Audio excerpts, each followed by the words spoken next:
The Honorable, the Judges of the United States Court of Appeals for the Fourth Circuit.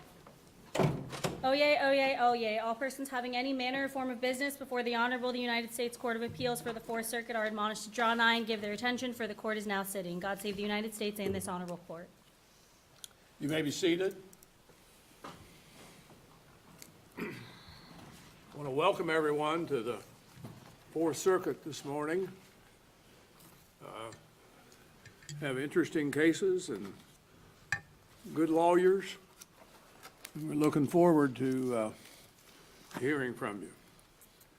In the first case, Truck Insurance Exchange versus Kaiser Gypsum et al.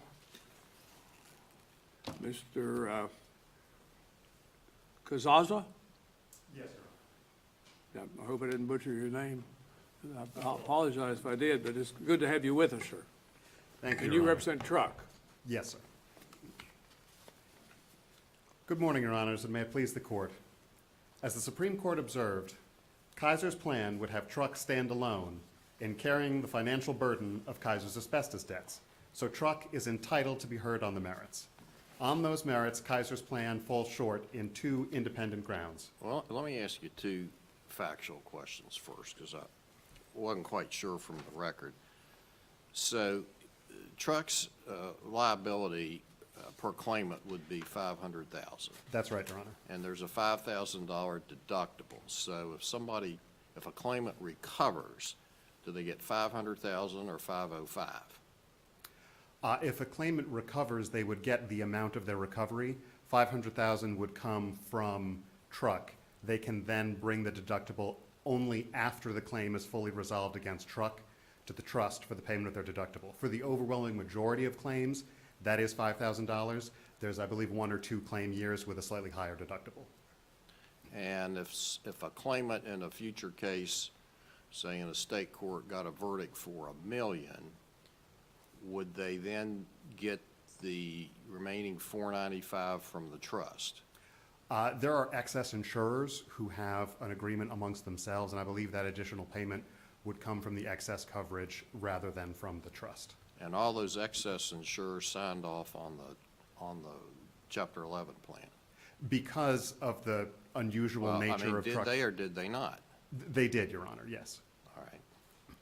Okay. So there's the trust, there's no, under this plan, if there's a verdict or a settlement over $500,000, the amount over Truck's insurance liability would not be a claim that is made to the trust and administered with other claims. Is that right?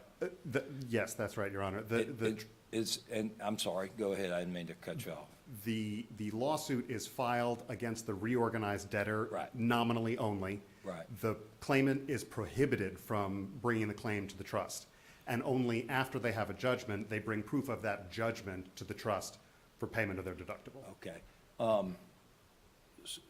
Switching gears factually a little bit to a punitive damages award. Yes, Your Honor. Would that, would a claim, if an award of punitive damages is issued, would recovery for that be brought to the trust? No, it would not. The plan disallows punitive damages awards, so they're just wiped out. Those are not insured under Truck's policies. You cannot recover a punitive damage award.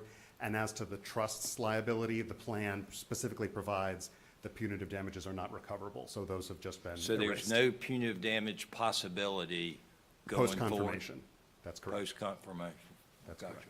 All right. So would it be possible if the excess insurance for a recovery over $500,000, if that also, and this is just for compensable, also exceeded the excess insurance limits, would that overage be a possible claim against the trust?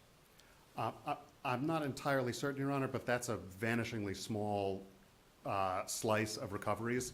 Most recoveries are within the range of Truck's coverage. Right, I understand that, but it would seem to be of some importance if that potential for recovery is there. And my understanding is that the trust covers the deductible, and does not, it is not contemplated that the trust will be paying out. I'll ask opposing counsel the same thing.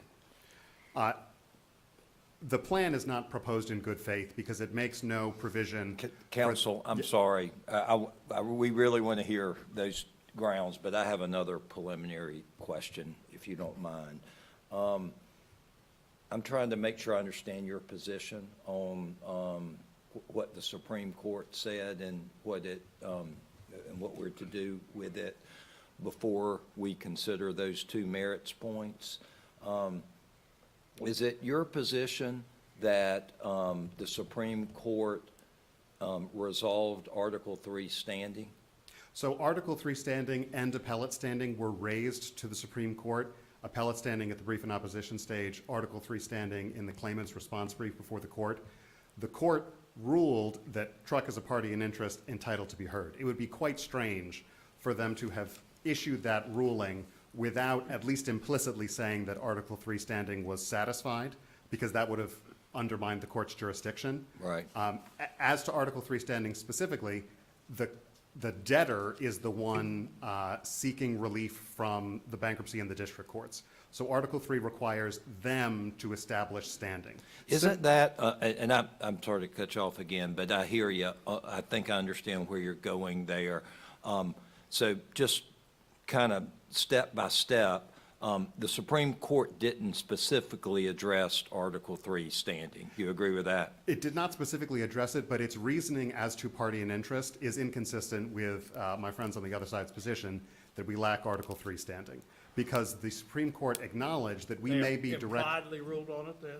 I'm sorry? The court impliedly ruled on Article 3 standing? Is that Yes, what I you're think that saying? what the court held as to party and interest precludes a conclusion that we lack Article 3 standing, because the But that's a different, it seems to me you're saying two different things there.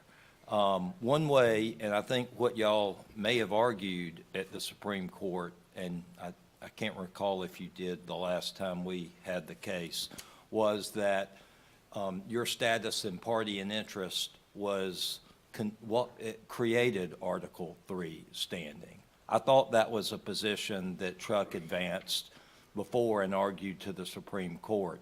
Just a second ago, you said something different, and I'm not trying to beat you up on this. I just want to make sure I understand if it's a different argument, which is that the standing obligation isn't yours to establish. You're a respondent, and therefore to consider standing, we look to Kaiser and its claim rather than to Truck and its objection. So those are two different issues. It sounds like you're now going with the latter, if I'm understanding you right. They are distinct issues. We are advancing both.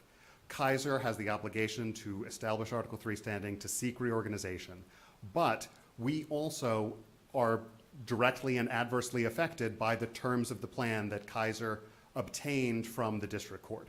So as the Supreme Court said as to 1109B party and interest, that has a direct financial impact on us, and that is sufficient even if we have the obligation to establish Article 3 standing to show that we have that showing here, both as to good faith and as to the 524G factors, because satisfying the 524G factors is a necessary precondition to the channeling injunction that protects the excess insurers, protects the parent company, and protects the reorganized debtors. So, and does not protect us. if you have, well, I'll hold off and let you get to the merits, because I may have some follow-up once you address that. So thank you. The plan is not proposed in good faith because it makes no effort to address the possibility of fraud created by legacy bankruptcy trusts. This is a problem that exists because of the terms of previously confirmed Section 524G plans. Those terms allow for claimants to submit claims outside the ordinary statute of limitations, extending the claims period, and they require the 524G trust to treat claims as confidential settlement information and to resist subpoenas to discover.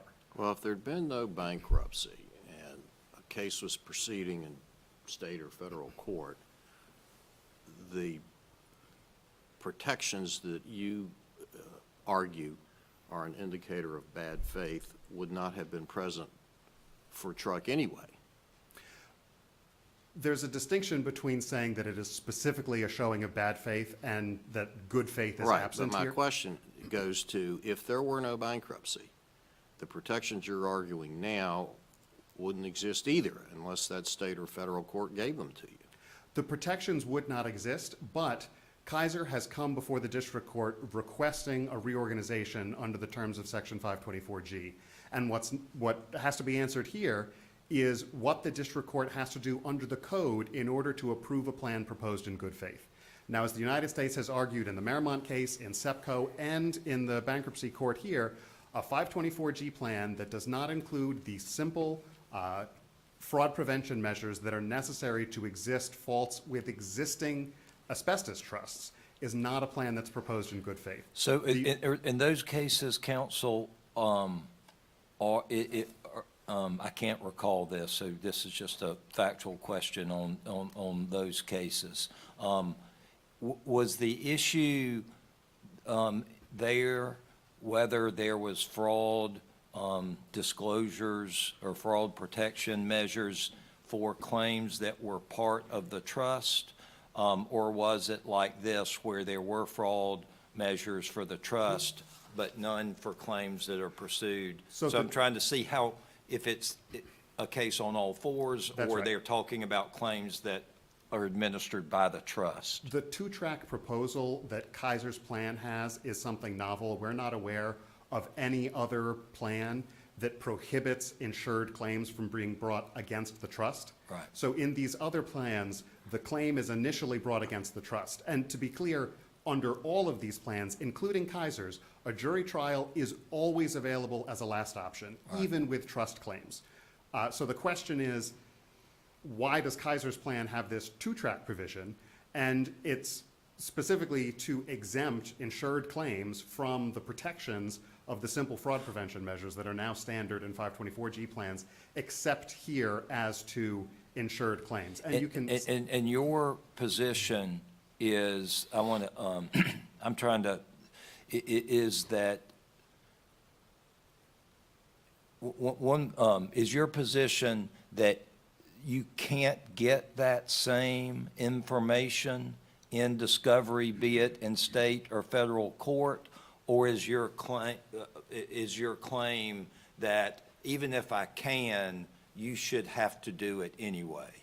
It cannot be obtained through state court discovery, mostly because of the extended limitations period restriction. So in a state court proceeding, even if Truck went to existing bankruptcy trusts and requested claims information from them, a claim would not necessarily have been filed before Kaiser's claim resolved. And the record here shows that that's the case. Truck's expert examined 205 claims from Kaiser's database, Right. pre-bankruptcy Kaiser claims, and found that of those claimants, of those 205 claimants, they had omitted 63% of the claims they filed against existing trusts. But So you they- could, Truck's counsel in a state or federal court asbestos claim could certainly seek discovery from the claimant about prior employment, prior claims, and things like that, right? They could seek discovery from the claimant, but what the expert evidence here shows is that claimants were withholding that information. So claimants are misrepresenting facts in discovery? Is that what you're saying? That's right, Your Honor. That's Okay. what the expert report here at 5218 of the JA shows. Okay. And the district court rejected that. The district court concluded that claims that were being pursued in tort were not within its province. That's at JA 1587. So it had a legal misunderstanding as to its obligation toward those claims.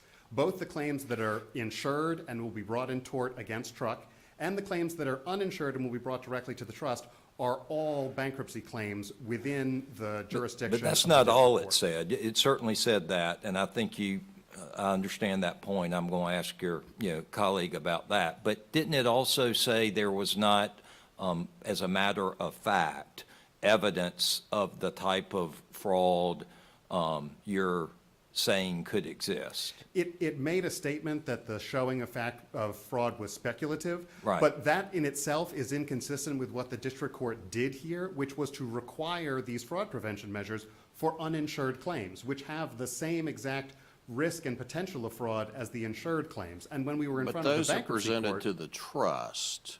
those are presented to the trust. But 524G requires that the trust assume all of the debtor's liabilities. The uninsured claims So have in the other cases that you had cited previously, all of the claims were made to the trust initially, is that right? yes, they're all made to the trust initially. All right, so here, they're bifurcated, and the majority of the claims are then going to be brought in an independent state or federal court. What's the authority of the bankruptcy court to dictate the discovery procedures in those courts? Well, to be clear, we're not dictating discovery procedures. State court discovery would proceed exactly as it would under existing state court laws. All that we are asking for is that prior to filing that, Right, I but see my time has you're expired. asking the bankruptcy court to tell these other courts, which are not bankruptcy courts, that you begin the litigation and you're going to have this information.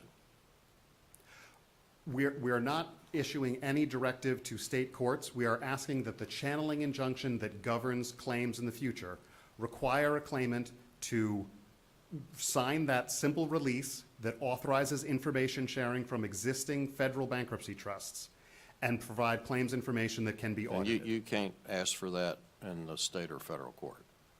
We can't require that in state court. State court procedures do not authorize us to require that release. That's why 524G plans include them. It's why the United States has repeatedly argued in Marymount, SEPCO, and here that they're necessary for a plan to be proposed. So go in back good for a faith. minute. If you've brought a case, whether it's in Virginia or Montana, you're representing to this court that those states uniformly bar that type of question? We could ask for the information from the claimant, but we cannot require the claimant to provide the release or the audit that allow us to go to existing bankruptcy trusts and have them release the information to us without treating it as confidential settlement information, which would require us to individually litigate a motion to compel against each of 60 existing 524G trusts in an action brought ordinarily in Delaware that cannot be brought under state court law because the state court overhearing the tort claim does not have jurisdiction over the federal bankruptcy trust. Have you litigated that in the course of this? Has there been litigation with trust over the information you're seeking? The trust litigation would be futile because of the limitations period extension. Well, let me just ask the question. Have you yet attempted in a case that's proceeded outside of the trust here, in a state or federal court case, to go, to go obtain that information from another trust? Has that effort been undertaken? I'm not aware that it's been undertaken in tort litigation. Our expert here showed what was happening in those cases. But why wouldn't that matter? I mean, it sounds like you're saying I have this, I mean, I know why you would want, it would be better for you if you got it on the front end. That would be simpler and cheaper and much easier, and maybe there's a good reason they're not giving it. I'm going to follow up with that. But it seems like, I get your point, you can ask the claimant, and they have a duty to be honest, and maybe some are and maybe some aren't, and that's an issue. But you also have the legal process to go to these other trusts.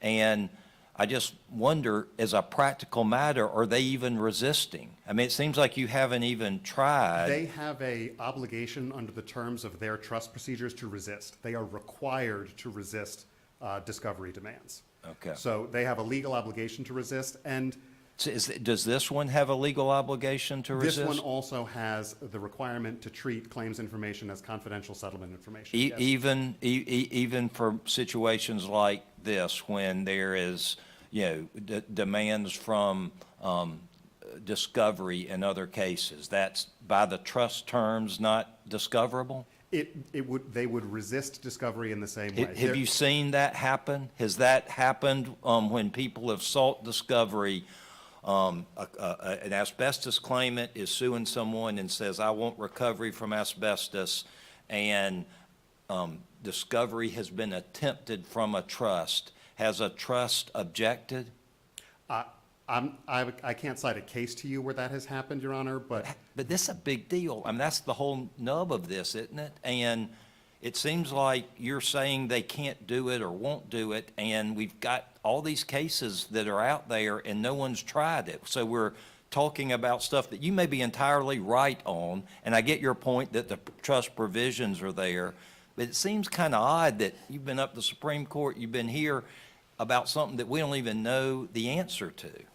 the second expert report we submitted, Professor Brinkman's report, covers how these claims are not discoverable from existing trusts. So that's at JA 5270 and the surrounding pages. But you're talking about an expert. I mean, you know litigation. I know litigation. I mean, I don't need an expert to tell me how discovery works. You file a third-party subpoena, and you litigate it. And, that what happens is what the judge says happens. And we're all, it seems like, guessing about what the judge is going to do when you actually do the thing that you say is going to be hard, but you haven't done yet. There would be nothing to discover in most cases, Your Honor, But the because... objections could be sustained or overruled. I'm sorry, Your The Honor? objections could be sustained, or the objection could be overruled.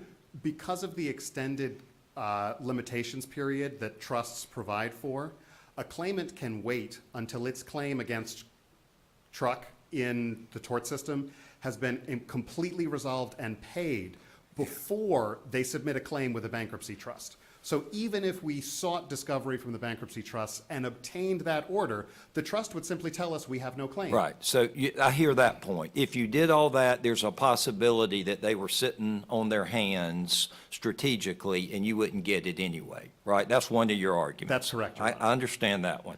Is your argument, I'm trying to get to the nub of all this. Is it all about these disclosures that you want?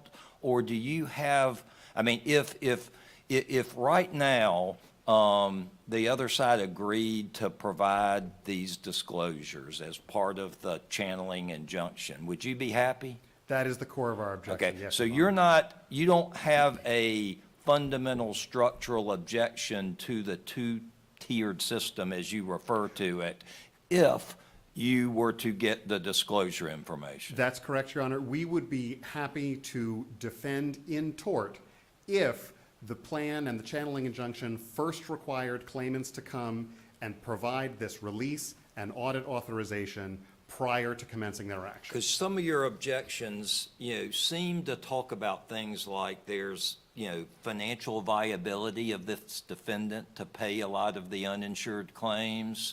Your policy doesn't exhaust, so we really don't have this, limited pie like we're talking about.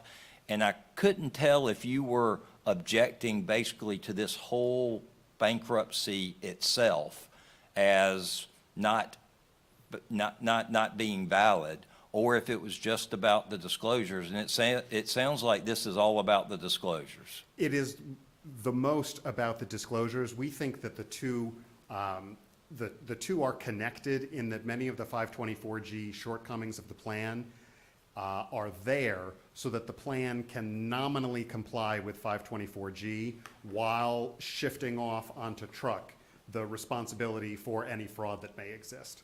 And the bankruptcy court itself observed that when it said that there was an appearance that the plan nominally satisfied Section 524G, but that certain requirements, particularly control and funding, looked pretextual, and that it looks like all you're trying to do is check the box on this part of 524G. That's at 3640 of the JA. So But that really gets to whether, and that's a, pretty interesting question that, this bankruptcy and this it's not precisely framed here, but it's framed in some other, bankruptcy proceedings involving debtors, which is there some sort of like basic level of financial distress that's needed But you're not making that objection specifically here. We're not, and we think a 524G plan could be confirmed here that complies with the 524G requirements and with the requirement of good faith. We think that it would be necessary for that plan to provide these simple fraud prevention measures, which are now standard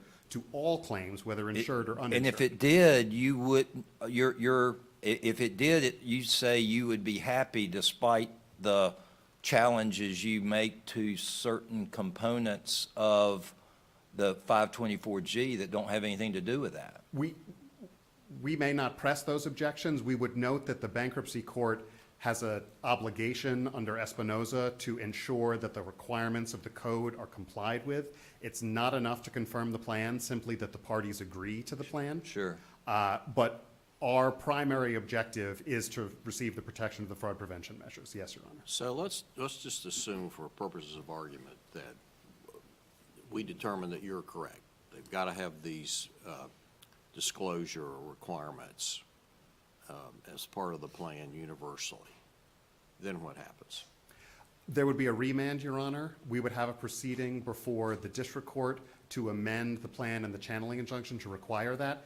We believe that what happened in Marymount indicates that. So you think you could do that even though the code requires the claimants to vote and approve on a plan, and they would not have voted to approve that? Well, Marymount is indicative here because in Marymount, the bankruptcy court raised concerns about this exact same pattern of fraud and said, I'm not going to be comfortable confirming a plan that does not have these fraud prevention measures. At that point, the plan vote had already taken place, and the parties agreed to adopt these fraud prevention measures and put them into the confirmed plan without having a revote by the claimants. So here, the claimants have said they would not vote for that. But in other cases, asbestos claimants have readily agreed to that, and these asbestos claimants are largely the same group of people because they have so many claims against so many different potential exposures. So if these fraud prevention measures are acceptable in the Garlock plan, the SEPCO plan, the Marymount plan, and others, I find it hard to see why they would be utterly unacceptable in Kaiser's plan. But, there may be reasons, because those are different, and if they don't get it through the plan, they don't get it at all. And at least the argument is here, you get it outside of the plan. And you've told us the limitations of that, and I'm not trying to repeat that argument. I'd really like to follow up on Judge Agee's question to kind of understand what happens if you were to prevail. I grant that there'd be a remand.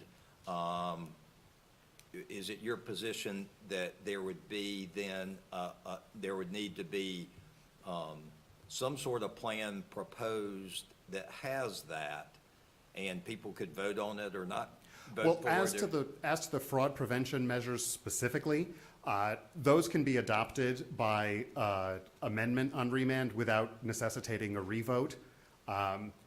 If a revote is necessary. So you're saying if we say those provisions have to be provided, the prior vote counts? In other words, people who voted yes on something would be deemed to have voted yes on something else? Well, 524G itself is indicative here because it puts restrictions on how You the didn't answer injunction. Judge Padawan's question. Yes, it can be modified without a revote, and 524G itself suggests that that's the case because it puts. That sounds sort of like a new take on the bankruptcy concept of cram down. Well, I don't think you would have objecting creditors here.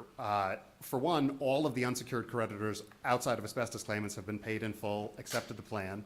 The environmental claimants settled and have been paid in full. So this would only be about the asbestos claimants, who are the only people who would be potentially That's the whole purpose affected. you have one of these 524G trusts, isn't it? I'm sorry, Your Honor? Isn't that why you have one of these 524G trusts? It is, and it's why the amendment here can take place without implicating mootness or any of the other concerns that usually arise in a bankruptcy appeal, because this is purely about forward-looking procedures. No clawback of payments will be required. No creditors will have to pay back money and pay it out to anyone else. This is only about the procedures that will govern asbestos claims that are resolved in the future against Truck. What's the authority for that? Why would there not be any clawback? Well, all of the non-asbestos claimants have been paid in full, and none of our arguments would address how. I'm talking about asbestos, presumably, or I don't know this, but I'm presuming during this whole time, there's been cases that are in state and federal court that have proceeded. And since all this appellate litigation has happened, are there not bankruptcy cases that have either gone to verdict or settled? There are a few hundred that have been resolved, but There's been no stay in effect or anything. So the bankruptcy court lifted the stay in order to allow the tort litigation to continue You say against Truck. there's just been a few hundred. Yes, there have been a few hundred that have What's a been. few hundred? The trust's report, I believe the 2023 report indicates that there have been, it's a few hundred. I can come back with the figure for your honor. So but have they it been, is have not they, the bulk wait a of- minute, have the claimants in those cases been paid? Yes, your honor. And so We would you've not paid seek them. any repayment from those claimants. We are purely seeking. the Your tr- client has paid them, correct? We have paid them. The trust has paid deductibles to the extent deductibles were owed. But is that, I'm just thinking, so it sounds like for those cases, you're stating, and I appreciate your comment that your client would not seek any relief going backwards. But, interestingly, the plaintiffs might have settled a case knowing they couldn't get punitive damages for an amount lower than they would have settled were this not in place. So they may have been harmed, right? Even, for one thing, that would have no impact on Truck because our insurance does not cover punitive damages. Yeah.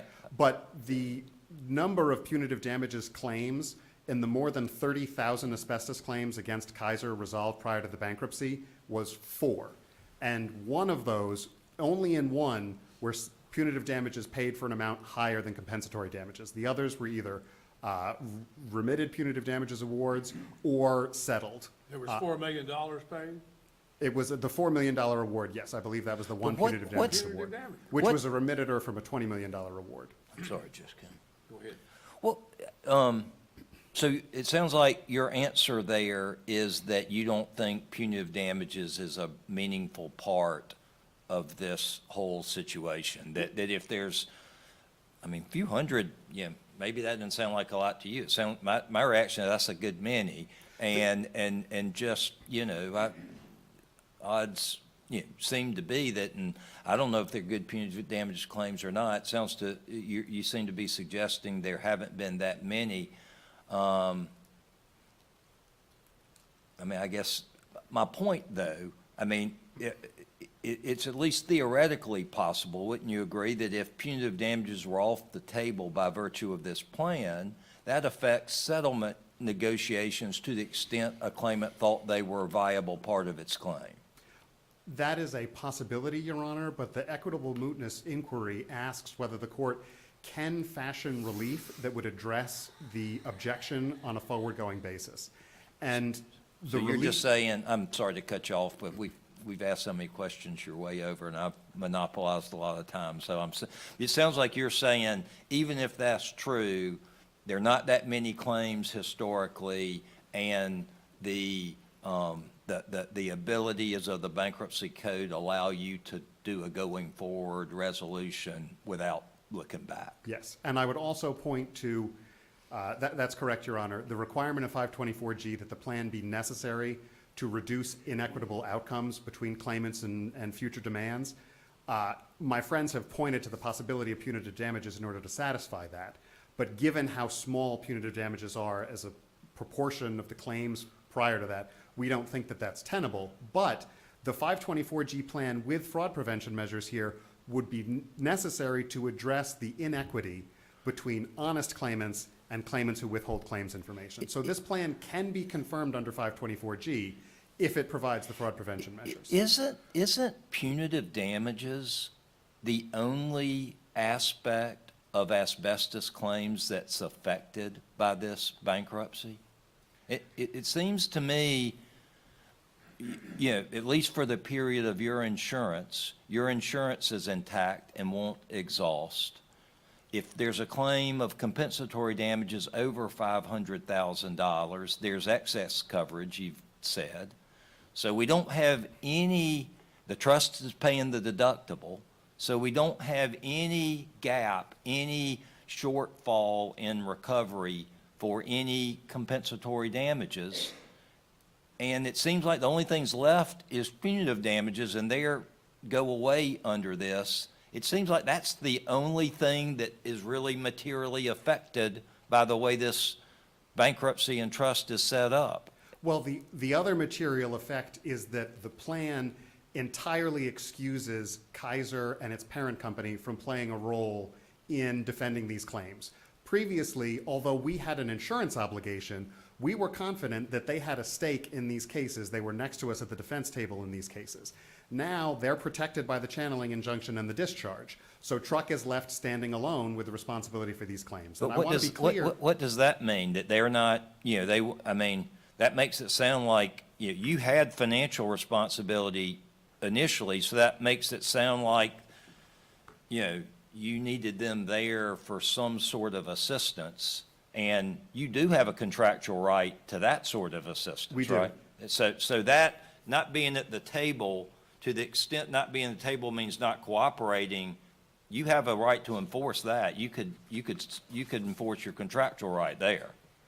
Yes, but what we're seeking here would not reduce compensatory damages awards. We're not looking to require asbestos claimants to take a haircut on their claims. We're just asking that the claims be resolved on an honest basis, which is what I got that, but I'm back to my question about what does this bankruptcy do to these claims? And I understand your fraud claim. I'm not trying to minimize that. But big picture, it seems like the only thing this bankruptcy does in terms of affecting asbestos claims is extinguish punitive damages. Yes, Your Honor, it extinguishes punitive damages. And this is a whole lot of trouble to extinguish punitive damages if they're a non-issue. Well, it also allows Kaiser's parent But company. you answered yes to his question. That was the only thing.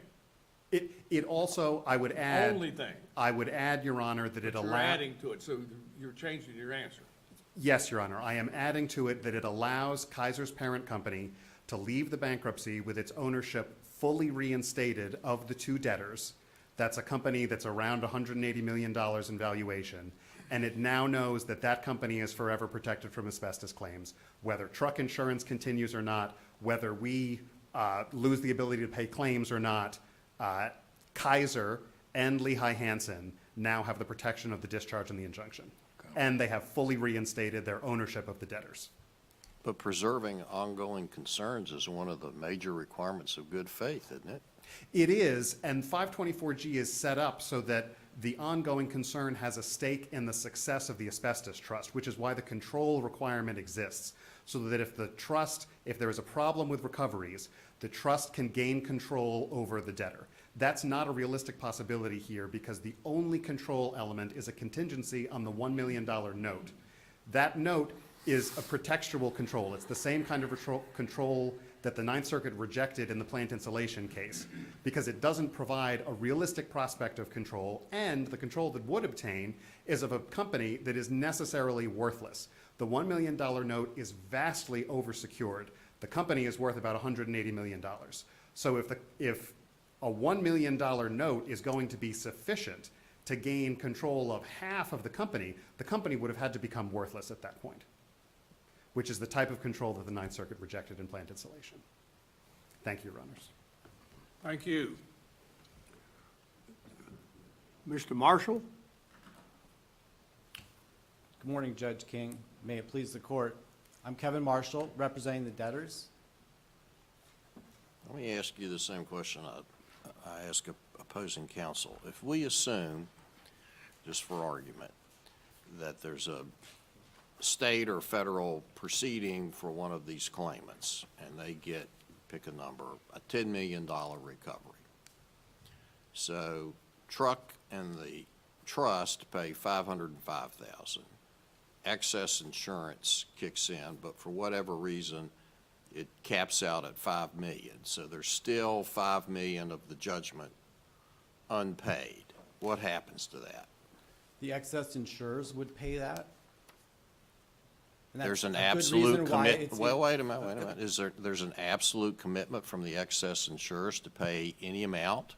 My understanding is that the excess insurance goes up to $20 million. All right, let's say there's a $25 million recovery. What happens to the extra $5 million? The liability would technically belong to the trust, but it wouldn't be possible to collect that from the trust because of the discharge and the channeling injunction.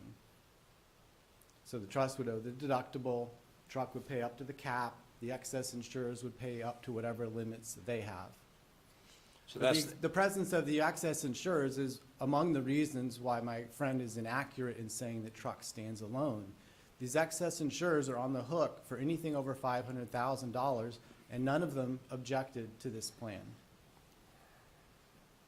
would Judge Agee's question and your answers be the same, except for insurance coverage on punitive damages? I mean, if there's a punitive damages award, that's discharged and not something that can be sought through the trust? Yes is a short answer. The punitive damage could not be collected, including not being collected from the trust. And Judge Quattlebaum, I think your question at the end to my colleague is very helpful. That the main change here is that punitive damages are eliminated. That's actually a benefit to truck in terms of the incentives in litigating, but it also shows that nothing else is changing. So as this court said in its last opinion, this plan in no way alters truck's rights or obligations, and the Supreme Court's decision did not alter that conclusion. And so among other things, that means that the plan simply leaves truck in the same place as it was before the bankruptcy, and that includes defending litigation just as before, including the same alleged fraud in the tort system. And I'm sorry, go ahead, counsel, I'm sorry. so truck's argument first depends on whether they should get a windfall, a benefit compared to where they were before, but it also, as some of your questions were getting at, depends on perjury in the state court system. And that's a factual question on which both lower courts disagreed with truck. Just a factual clarification. There could be cases that are removed from state court to federal court, or is that not an option? There could be some cases in federal court. If there's on diversity that could be jurisdiction or removed. something, so there's no barrier on a federal court handling one of these tort cases. There's no barrier. Most of the litigation All right. is in state court, So, But some of it's in federal court, occasionally.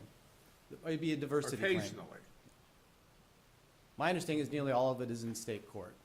And so the question is, can the bankruptcy court tell the state courts? And in that the they state have- courts all over the country. Yes. but you started to answer a question, and you started to say the question is, can the bankruptcy court tell the state courts what to do? Why is that the question? Why, I understand Truck's position to be not that the bankruptcy court needs to say anything to state courts or federal courts handling cases. They're just saying this is a bankruptcy case, and you have bankruptcy claims that are insured. And the plan says they're going to be, the stay's going to be lifted, and you can litigate those outside in whatever court is appropriate. Why couldn't the plan say any claimant, whether it's litigated, it resolved in the trust or litigated outside the trust, provide those disclosures? That's not saying what state courts have to do. That's just saying what you have to do as part of this bankruptcy process. Well, Judge Quattlebaum, your question gets at something that was very curious about my colleague's argument. We've been asking all along, what is the authority, if any, to impose these kind of requirements? And we've never had an answer. But today the answer apparently is it can be part of the channeling injunction under Section 524G. What that means is that Truck is essentially seeking a third-party release under 524G. 524G, unlike, say, your normal situation. Third-party release, what do you mean? They're seeking a channeling injunction for their benefit. Third-party release is maybe not the best phrase.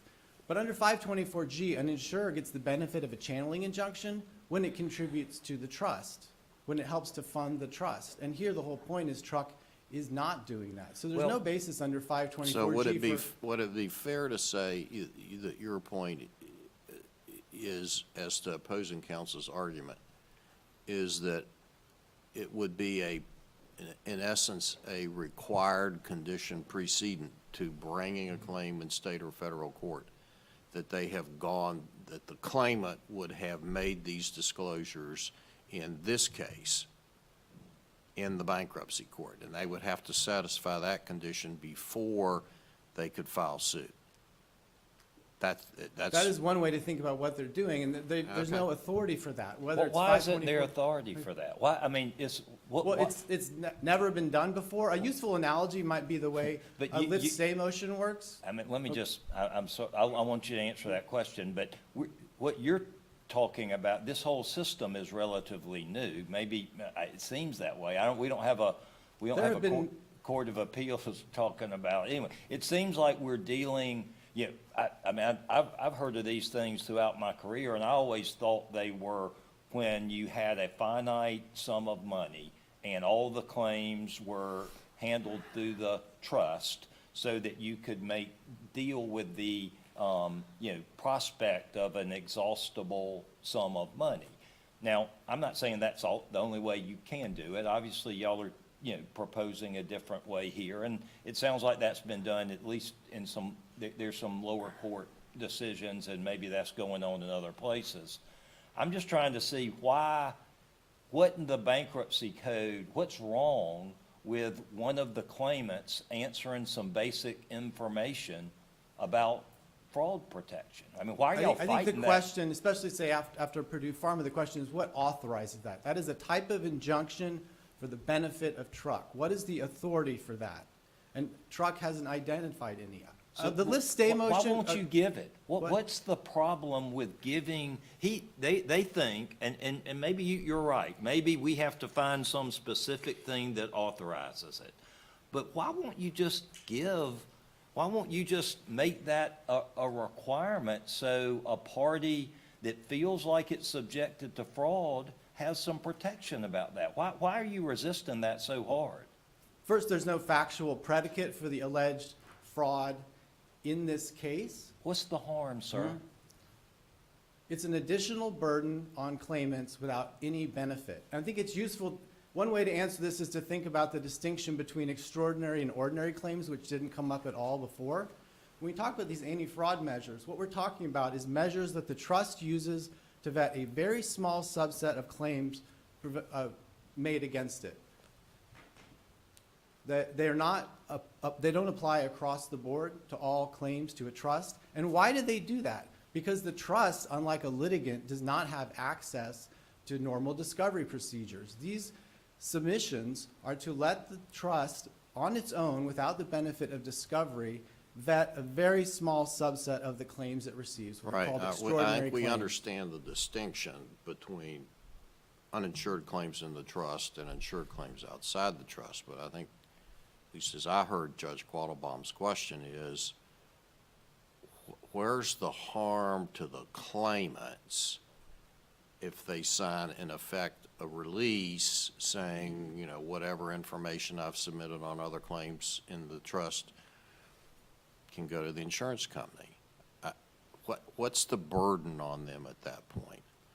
My colleague, Mr. McClay, can answer that more directly, but they have to submit a lot of additional information in addition to the releases.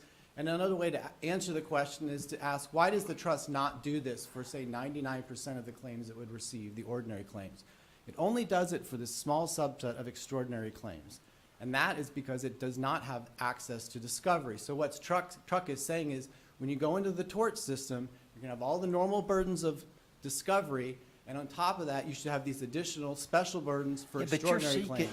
You're seeking money. You're bringing a lawsuit, and you're seeking, and you're entitled to. I'm not disparaging that at all, but and I pressed your, opposing counsel that, I think obviously you can get it, seek it in discovery. That's basic information in discovery. On the one hand, I'm like, why is this such a fight when in every court in America, you're going to be able to ask the claimant that, and they got a Rule 11 obligation to provide it. That's kind of your answer. But the flip side's also the case. It's basic stuff, and these are claimants, and it seems like if you're fighting it so hard, there must be a reason. Or maybe it's not you, maybe it's the claimants' counsel. But this is kind of remarkable that we've been in, you've had a bankruptcy case, you've had a district court case, you had a Fourth Circuit case, you've had a Supreme Court case, and now you're back here about basic information that helps you evaluate a claim. I just find this astonishing that we're all here about whether you get information that seems so basic. And the information Truck is seeking is information that the lower courts held there was no factual basis for needing in this case. Lower It's court also said- not clear why. Did the lower court say it was speculative? Said it was, the evidence was speculative, it was not direct, it depended on assumptions, and that's clear error They had an review. expert or two that they based that argument on. Well, neither of their experts looked at any Kaiser claim file, and even as to the 205 claims Mr. Casazza talked about, Truck's expert admitted he had no idea whether Kaiser had made any payment on any of those 205 claims. And the that's bankruptcy why judge and the district judge both rejected that as speculative. Correct, including because it wasn't actually direct evidence of Kaiser claim files and Kaiser payments What's or our not. standard of review? It's clear error. And I'll just, For those issues? It's clear error. all of the good faith So questions. they have to be arguing that the district court and bankruptcy court, I guess they're primarily focused on the district court, committed clear error. They have to show the district court committed clear error in agreeing with the bankruptcy court based on factual questions about the need for this in the tort system. And Judge Quattlebaum, I think one way to think about it is why don't you just issue an interrogatory? Well, they And- do, and but were you exposed and have you submitted other claims? And that's only insufficient if you assume there's perjury. Correct, and I understand the point, but the flip side is, if it's that, not much of a non-issue, why won't you just have claimants give it? I mean, if it's so basic, I just think that cuts both ways. I think they can argue what they're arguing. You're saying, well, you can get it, but if it's such a non-issue, just, all you gotta do, got a form, fill it out, and have a release, and then if you're not cheating someone, you don't have anything to worry about. I see my time's up, which I should have mentioned earlier. If I could answer About that. everybody's time's up. I just want to point it out. I should- Yeah. You Let me you answer guys have that. been- You just run over this presiding judge. That's what you do. I think it's useful to keep You're in taking mi- advantage of me. Thank No, you you for your answer indulgence. questions as long as you get them. That's the rule that I go by. So There- Judge Quattlebaum, Judge Agee, or I ask you questions, you answer them best you can. We're working on it. When we run down, and if the red All right. light's on, you'll be able to sit down. It might be useful to step back and realize there's two different ways of resolving a claim against the debtor in bankruptcy. You can resolve it in the bankruptcy, or you can resolve it outside of the bankruptcy. If you want to resolve it outside the bankruptcy, one common way to do that is to ask the bankruptcy court to lift the automatic stay, as was done here. In that situation, you go into, say here, the tort system. I've never heard of a situation in which a bankruptcy court said, yes, I will lift the automatic stay, and you can go into tort litigation, but here are 10 other things you have to do before you can do that, which essentially takes the two systems and mashes them together here solely for the benefit of Truck. And that's very true. I've seen that many times. In a normal case, you get the stay lifted because the financial liability is the insurance policy and you kind of go on your ways. But that's not usually, but in 524G cases, that's not necessarily, that's what may differentiate those cases. I'm just using that as an analogy to But I explain think why. that's a pretty important difference. Well, there's never been a 524G case in which these things were mashed together, and the benefits of 524G and a trust and the channeling injunction were given to an insurer that did not contribute to the trust, and when the claims are going to be resolved in a pass-through system. And pass-throughs have happened before.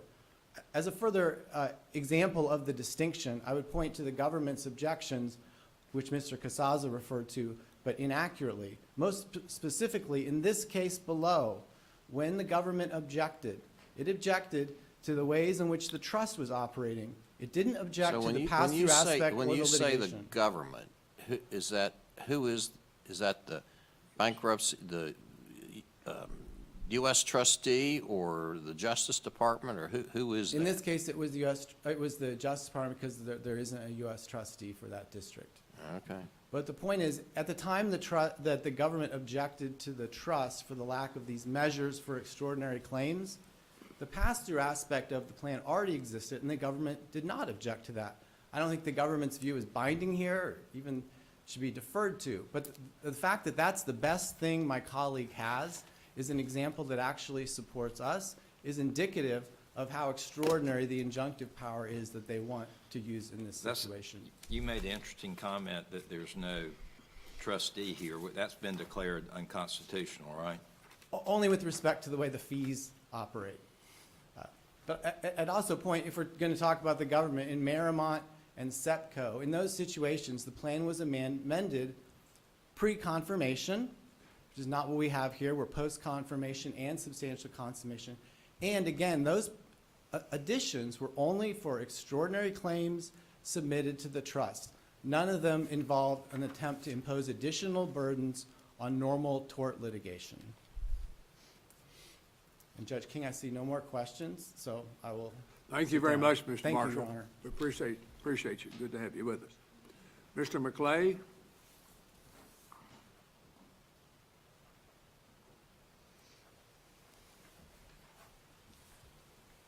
Thank you, Judge King and honorable members of the panel. Before I get into some more of the substantive points, I would just like to address what I believe to be a potential error of law. Who is your client here? I'm sorry, I represent the Official Committee of Asbestos Personal Injury Claimants. Your Honor, you were told, Your Honors, you were told that if you were to rule that this plan violates the good faith provision 1129A3, it could just go back and be tweaked. And that's just not accurate as a matter of fundamental bankruptcy law. Under Section 1127B, the proponent of a plan or the reorganized debtor may modify such plan at any time after confirmation of such plan and before substantial consummation of such plan. And what substantial consummation means under the bankruptcy code, to simplify it, is the money's been sent over to a trust or to the creditors. And that's happened here. The money has all gone to the trust from the debtors in terms of the $49 million and the $1 million note payment. And so, as various circuit courts have recognized, a plan cannot be modified for any reason after substantial consummation under 11 U.S.C. 27B. And that's the Aerodime Communications case from the 7th Circuit, 2008. How do we modify substantial payment? I mean, in a case here where you have future claimants. I mean, you paid. I think I understand your argument to be, we've gone too far here. The plan's been confirmed, things have gone forward, claimants have been paid. If we were to say it's in bad faith, we couldn't put the toothpaste back in the tube, for lack of a better word. Well, we would be starting over. Well, but your argument, it sounds like for saying that, is 1127B and the substantial compliance issue. And I guess my question is, in deciding whether there's then substantial compliance, it sounds like you're thinking about the claims that have been handled to date. But I think there's a bunch of claims that are out there, and I may, correct me if I'm wrong here, that may not have been filed or may not have been consummated. So substantial performance may not be so substantial if you consider the whole bucket of potential claims. Right. If I could read from the statute, Your Honor. Under Section 11 U.S.C. 1101 sub 2, substantial consummation means transfer of all or substantially all of the property proposed by the plan to be transferred. That's to the trust. That's what that section is talking about, and that's happened. So that, if that's the case, there was substantial compliance almost immediately. No, not only after the effective date, Your Honor. So not only, it takes a You number just of said months. it's when they transferred the assets to the trust. Right, and- but that doesn't happen until the effective date. And that was after the effective date was That when was after the confirmation by a number of months, yes. Okay, so does that mean, I mean, Does that effectively cut off their appeal Yeah, I rights mean, at you- that point? No, it doesn't. It doesn't cut off their appeal rights. What it does mean, though, What is was we'd the be back. effective date? Oh, the exact day of the effective date? Yeah, that's the date. It would be, let me think for a second. I believe it was, I want to say it was sometime in 2021 in the later part of the year. So it was after the confirmation, and like the findings of fact were issued in, just past the midpoint of 2021. It would have been, I believe, towards the end of 2021. but to Judge Agee's question, if you're, I mean, I mean, you can disagree with them, but trucks sought to protect their rights throughout this process, and they've appealed and objected whenever they could. And it sounds like you're saying because that was approved and, you know, that the time has gone by while they've been seeking to protect their rights, that now they are kind of out of luck because they can't go back and effectuate it. That's not what I'm attempting to suggest, Your Honor, although there is an argument as to that under equitable mootness. But what I'm talking about. Did truck try to change the effective date? They did not. They didn't didn't make any motions or anything to They try to did change not. the effective Now, date? they sought, So they sat did on seek their a hands. stay of the confirmation, which you could Yeah. argue would have had that effect, but they didn't do anything particular with respect to that date. All right. They didn't say we want a stay pending appeal or anything like that. They did, and they didn't get one. They asked for a stay pending appeal and it was denied. That's correct. Okay. Okay. But my point I thought isn't there that was the, something like that. All right, but let- this let me particular a- point is just we'd be If I starting can over. ask the question this way, I think this is part of what Judge Quattlebaum's asking. So, here we are, 4 years past the effective date, and your argument is there's substantial compliance under another provision of the bankruptcy code. If we were to determine that truck were to prevail here, and your view of substantial compliance is correct, what happens? Well, we start over, and let me explain what I mean by that. There's no plan in front of you from Truck. The only plan that Truck ever presented was rejected by the bankruptcy court as being proposed in bad faith. And so we don't really know exactly what would happen in terms of what Truck would say they need on remand. That's not in front of you. We don't have a specific language-based proposal. But what we do Well, know. why don't we just assume, again, this is a bunch of assumptions, that we agree with Truck, we remand it. And as I understand what they've said, they'll basically forget about their 524G objections if you put these anti-fraud provisions in the plan. And that's what comes up. What happens in the district court or the bankruptcy court? Presumably, Your Honor, an extensive negotiation period to see if a plan could be agreed to that would be confirmable and would get the support of the requisite constituencies. But I would note that as a factual matter, and I think it's important from my perspective to focus on the fact that 1129A3's good faith standard is a factual determination. The courts below at J1587 found that the relief that Truck sought was burdensome and unprecedented. And I would also note that the fact that Why is it burdensome? Explain to me why it's burdensome for claimants to say, if, as I understand the information is just, well, who have you worked for? Have you made any other claims? And can I get will you agree to a release from parties so they can confirm you're telling the truth?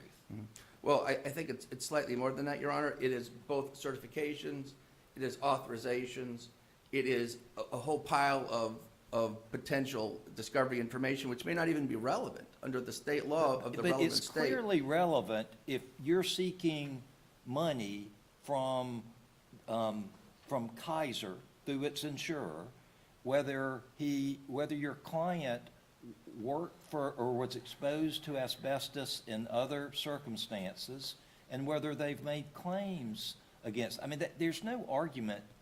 If you got up and front of any state court judge and say, yeah, I want, my client's got asbestosis, I'm making a claim, Kaiser caused it, and they said, well, okay, can you give us other exposures you've had to it so we can examine causation? And you said, whoa, that's burdensome, you'd get laughed out of court. Your Honor, some states, like West Virginia, have statutory provisions that require certain trust submissions made to bankruptcy trust to be provided early in the case. Other states have considered that requirement and have rejected it. That's essentially a legislative determination that we're now talking about. It's one that the lower courts found to be burdensome. And I would note, one of the things we haven't talked about yet. Can you give me an example of a state court judge who ever said, I'm going to deny discovery into the type of information I just asked about? I cannot. And I can't imagine it ever happening. But I would note that that would be Truck's burden to show that, in other words, if Truck hasn't created a factual predicate for showing that this plan can't be confirmed under the good faith standard, then it shouldn't get its relief. And Truck didn't have any evidence that it was harmed by this plan. It put Truck exactly in the same position it was in before, and the lower courts, I think, made a number of factual holdings supporting both the burdensome nature of what Truck was attempting And that to may, do. the standard review may be a good argument, and Judge King talked about that. I hear that point, and I hear your answer. But, just kind of getting to the nub of the matter, it's just, I don't understand why the claimants wouldn't be willing to provide information that they would almost certainly be required to provide in whatever jurisdiction they are litigating. If I could point out another aspect of what Truck has requested that we haven't discussed yet here today. Could you answer my question? Just why is that such a concern? I know you got a legal issue about the court found it's burdensome, clear error, got all that. Maybe that's a winner for you. But why is it burdensome for you to do in bankruptcy court what almost any court in the country would require you to do? Well, Your Honor, I guess I have to take issue with your predicate, because I believe that one of the things that Truck thinks should be required here is an audit provision where they get to go back to bankruptcy court years after the case is over. I'm sorry, you said it was a what kind of provision? An audit provision, A-U-D-I-T. Oh, okay. What I was trying to get to, Judge Quattlebaum, a minute ago, was the fact that it's not just that Truck wants a whole bunch of information to be provided up front. It's also that they want the freedom to go back to the bankruptcy court in sort of an oversight role of the state court system years later and say that a claimant didn't provide information as part of that initial disclosure that they say was relevant to their state court action. And therefore, they can seek something in the nature of clawing back those state court judgments or settlements in the nature of sanctions. That's part of what Truck has said they want. I don't know about that, that may be what they would do with the information. I think if your client, not yours, but if a client has made misrepresentations in some other proceedings and that's discovered, they'd have to bear the consequences of that. All they're, it seems to me, trying to do is say, in cases where they're defending them, they want basic information on causation that is standard discovery anywhere. And it sure seems like you're fighting it real hard. Well, Your Honor, remember that a lot of plaintiffs have a number of different defendants out there. And sometimes their claim against Truck will be large and therefore worthy of more investment of resources. And sometimes their claim against Truck may be smaller because they have a number of other defendants too, which is usually the case. But let's just stop right there.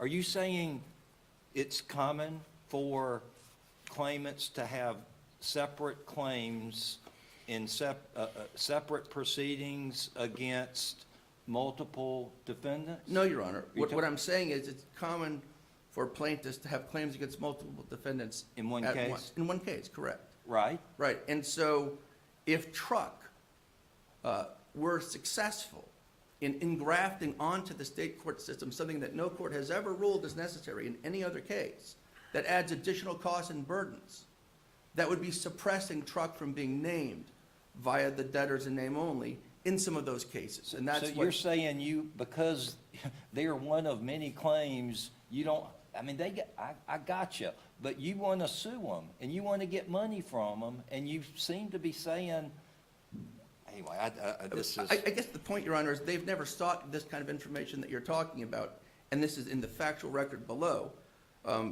ever. They've never subpoenaed a trust in the tort system. We got that in deposition of the 30B6. They couldn't identify any false or fraudulent claims ever brought against them. Ultimately, there's a factual, incredibly important component to what 1129A3 is all about, and they don't Well, have any I don't want to facts. belabor this because you're obviously, well over your time, but we are asking questions. Opposing counsel said that their expert had examined a couple hundred cases with indicia of fraud. Are those claims that are in this case? No, and here's why.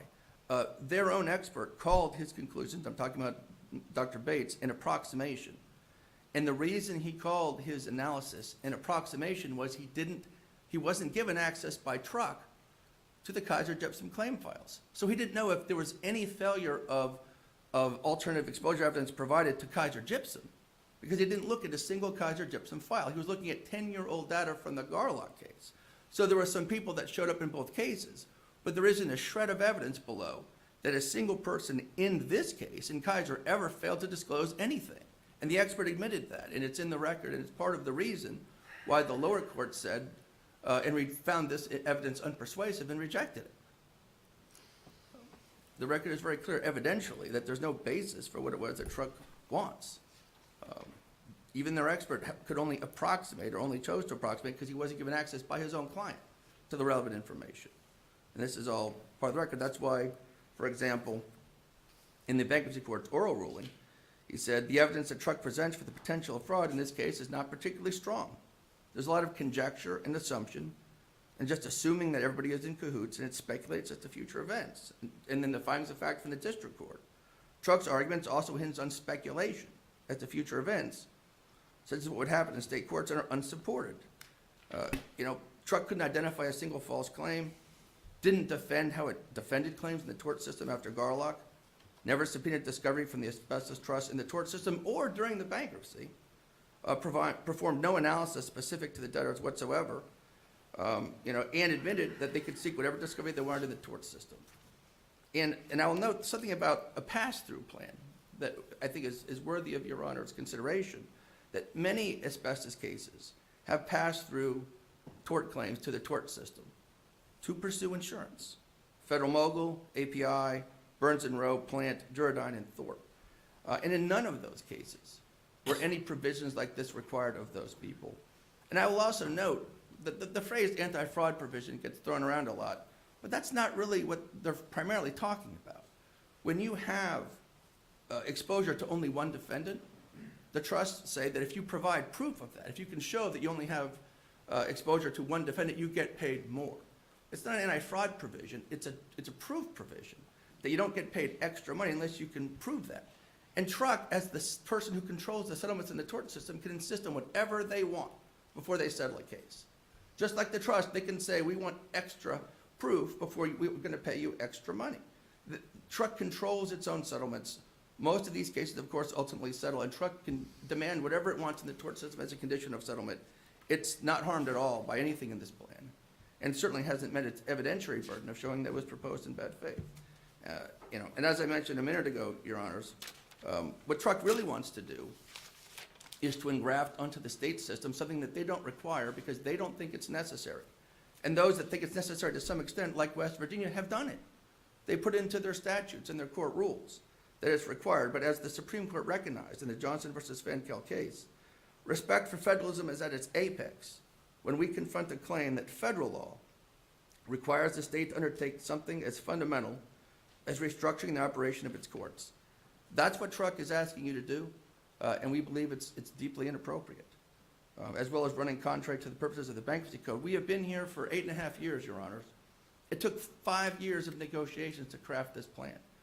The claimants had to give up punitive damages, which I can assure you is a significant give and a lot of value that was given up by these plaintiffs to reach this ultimately consensual deal after 5 years. There's no legal basis to require that this plan be thrown out and we start over. And one final point I would like to make, Your Honors, is that Section 28 U.S.C. 1411A says that Title 11 does not affect any right to trial by jury that an individual has under applicable non-bankruptcy law with respect to a personal injury or wrongful death claim. And I would suggest, Your Honor, that for Truck to successfully argue, if it were, that nobody could go back to the state court system and pursue a claim absent their crafted procedures, which no state has ever viewed as necessary or appropriate, would be cutting off those claimants' rights to a jury trial under 28 U.S.C. 1411A and would be therefore illegal. But I'm here to answer any more questions Your Honors may have. Thank you very much, sir. Good to have you with us. Thank you. Mr. Herron?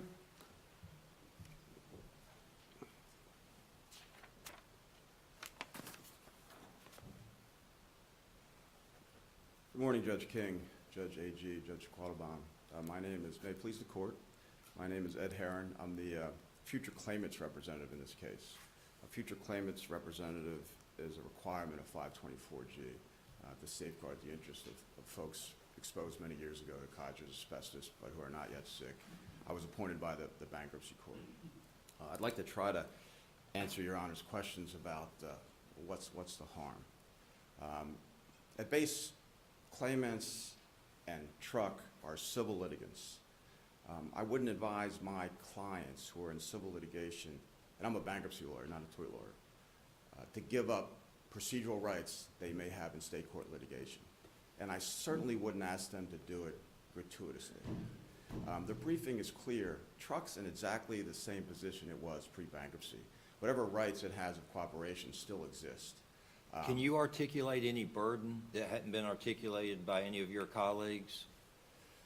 Well, one, the issue of disclosures is actually very nuanced. These are exposures that occurred 50 years ago. Just tell me the burden. The burden is inaccuracy, among other things. That's why we'd like our constituents to have the rights in the civil justice system to go through the discovery process. They shouldn't have to concede or whatever rights they may have in order to take part in this bankruptcy. So the burden is there's a risk of inaccuracies, there's a risk of misuse. There's a risk they say something in bankruptcy that's inconsistent with they say in the tort system? Is that the burden you're saying exists? That they be truthful? No, that's not the burden I'm saying exists. I'm saying that the passage, there's many ways to establish asbestos exposure, and it's not entirely based on the claimant's memory. And those ways are equally available to Truck as they are to the claimant. So that's the burden. The Truck has no entitlement to this discovery. They have no entitlement to a benefit from this bankruptcy. In our view, this entire argument is pretextual. They haven't established fraud, and it's inaccurate to say that this plan is different than the SEPCO and Merrimont plans on which they rely. The disclosure provisions in this plan are the same as they are in Merrimont and SEPCO. They only apply to extraordinary claims. Merrimont and SEPCO also have, and Garlock, also have the right, they reserve for the claimants the right to go into the tort system, and in that instance, none of those trusts require these disclosures. Your Honor, in discovery, we determined that Truck never sought discovery from trusts prior to this bankruptcy. Your Honor, you've established today that in the hundreds of cases that have been litigated with Truck post-bankruptcy, they haven't sought discovery from trusts. This is entirely pretextual. If we were to make this concession in favor of Truck, it's our view they'd come up with other reasons to oppose the plan. They negotiated a policy that has no aggregate limits. What they want, in my opinion, is a buyout. They want a lump sum settlement, and they will come up with pretextual arguments to oppose this plan until we concede to one. They're trying to fix a problem that doesn't exist. They never established fraud. They're arguing that our plan is different from these other plans when it is not.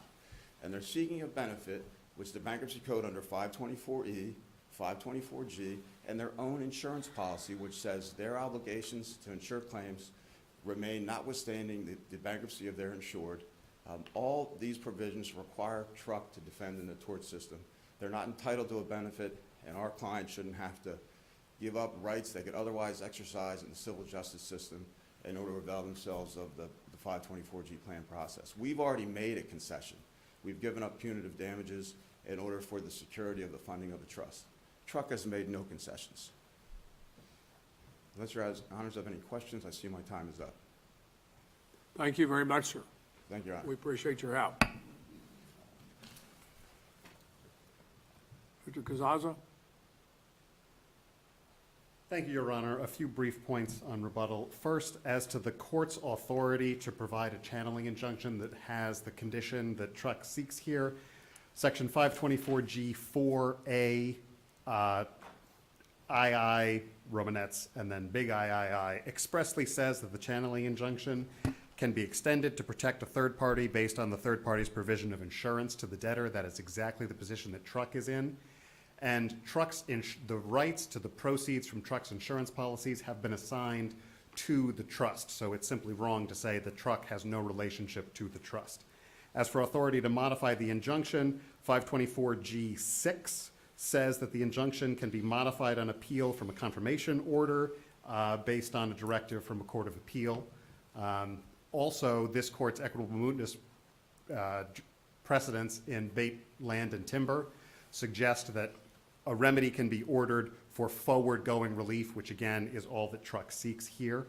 As to the effective date of the plan, the confirmed plan allowed the effective date to be set after a final order. It defined a final order to be a non-appealable entry of the confirmation order.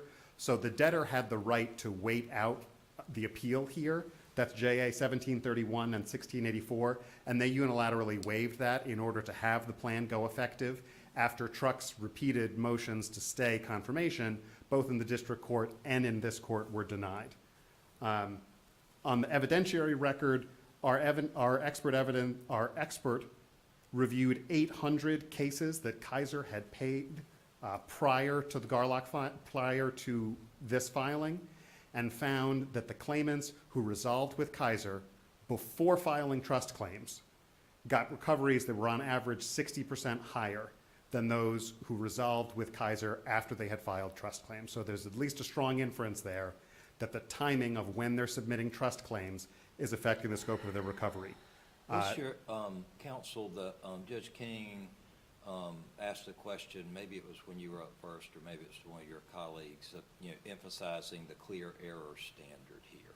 And I appreciate, your arguments about the expert and what he found, but the district court, said that despite that evidence, it was not sufficiently persuasive, pointed out some parts of it that weren't conclusive enough.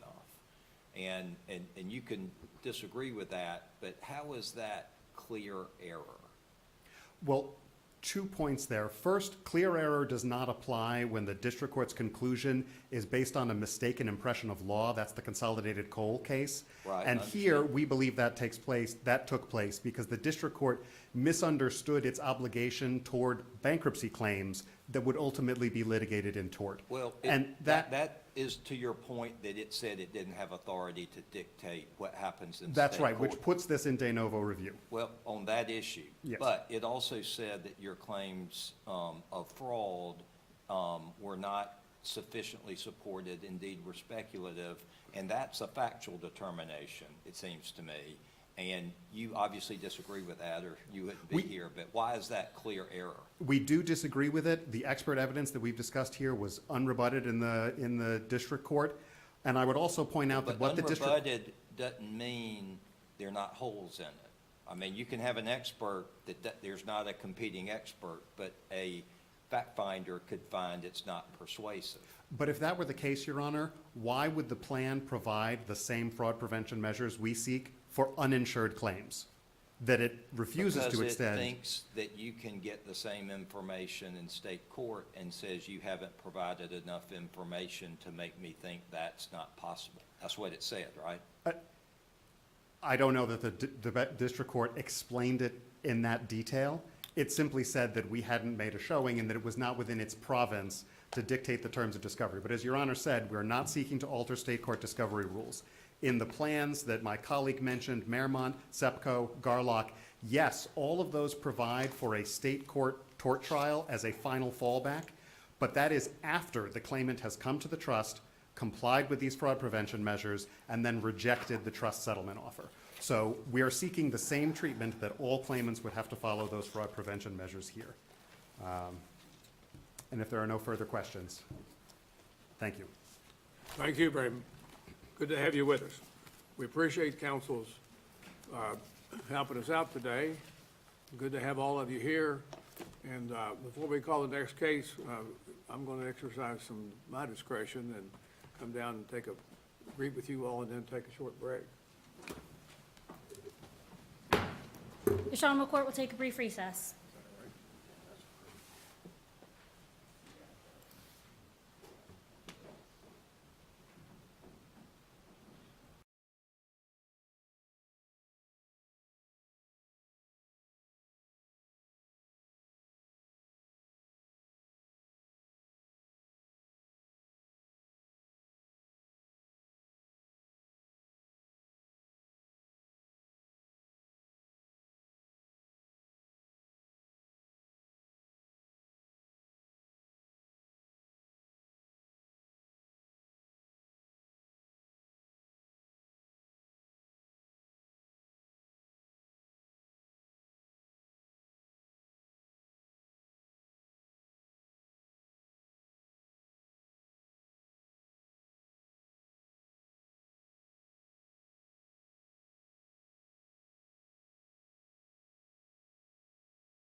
The Honorable Judges of the United States Court of Appeals for the Fourth Circuit. You may be seated.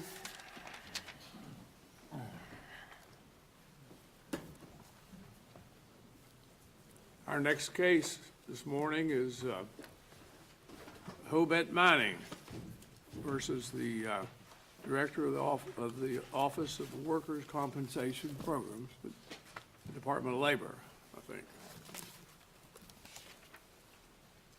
Mr. Dre? Good morning.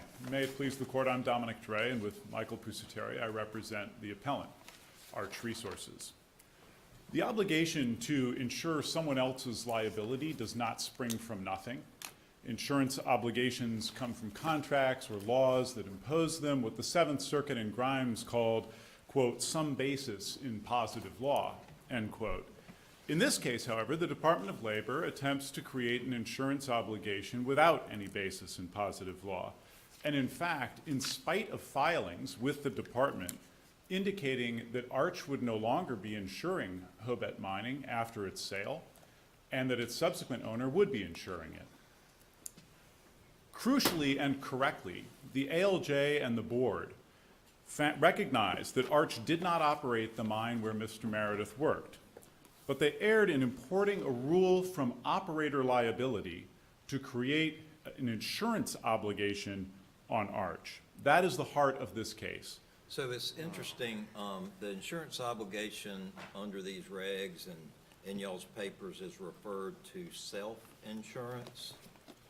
But Yes, it Your really Honor. doesn't seem like it's self-insurance. The self, as the regs seem to talk about, is the operator. And the operator is Hobet. And so what we really have is a parent stepping in, it seems like, and, you know, to the role, you know, financially as its subsidiary. Now, I don't know what to really make of that, but that's what it seems like is going on. And one way to think about that is if you're going to step into that role as self-insurer, you got to take the good, bad with the good. But I think it's pretty clear that your opponents aren't saying you're the operator. So I Yes. think that gets to your point that whatever your obligation is as self-insurer, we got to look at it and see what the terms of it are.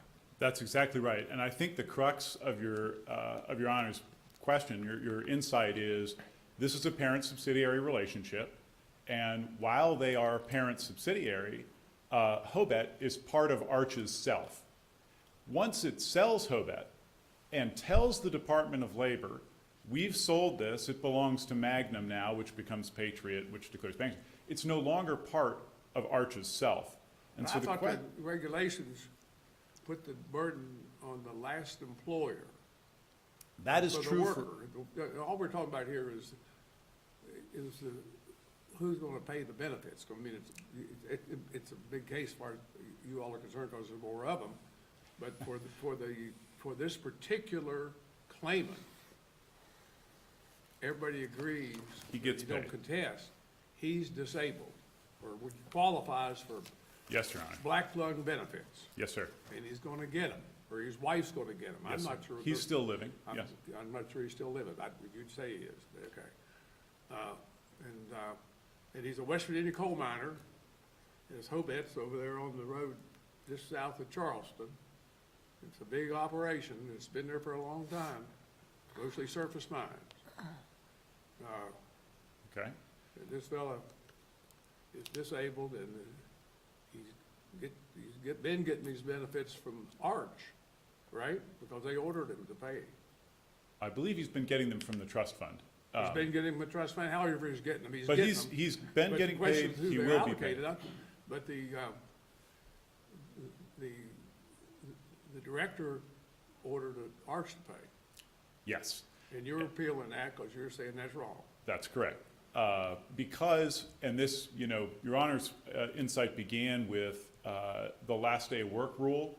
That comes from operator liability. Operator So- liability. So it's vitally important that in this case, And Hobet is the operator. Hobet is the operator. Arch is expressly rejected as the operator.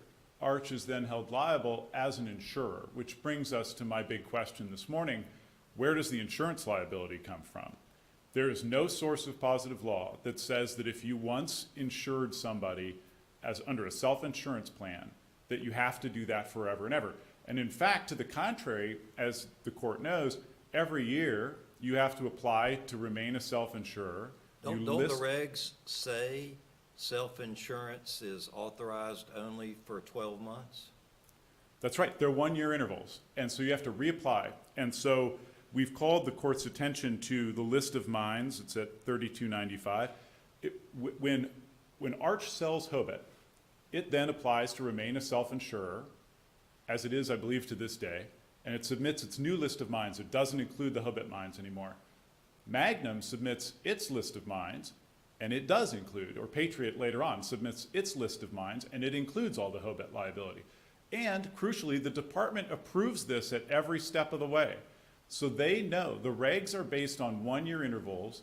The amount of financial security you have to have is based on a one-year interval. Do you know, I'm sorry to cut you off, but aside from knowing, once Arch sold Hobet and those other subsidiaries, and once, I guess it was Magnum and First Patriot Magnum and after Patriot, that yes. became subsequent self-insurers.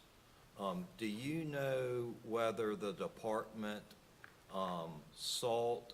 named Magnum or Patriot as responsible self-insurers for claims for miners that were last employed when Arch owned Hobet? Right, Hobet. no. So when Patriot never employed Mr. Meredith. I understand that. I'm Okay. trying to find out if there are people in Mr. Meredith's shoes who never worked for Magnum, never worked for Hobet while it was owned by Arch, Oh, never I owned for, understand. but did the department in claims like this one ever seek to hold Arch liable before, or did they seek to hold Magnum and Patriot liable? In the past, the longstanding practice through many bankruptcies, because this is hardly the first coal company bankruptcy out there, nor is it the first merger.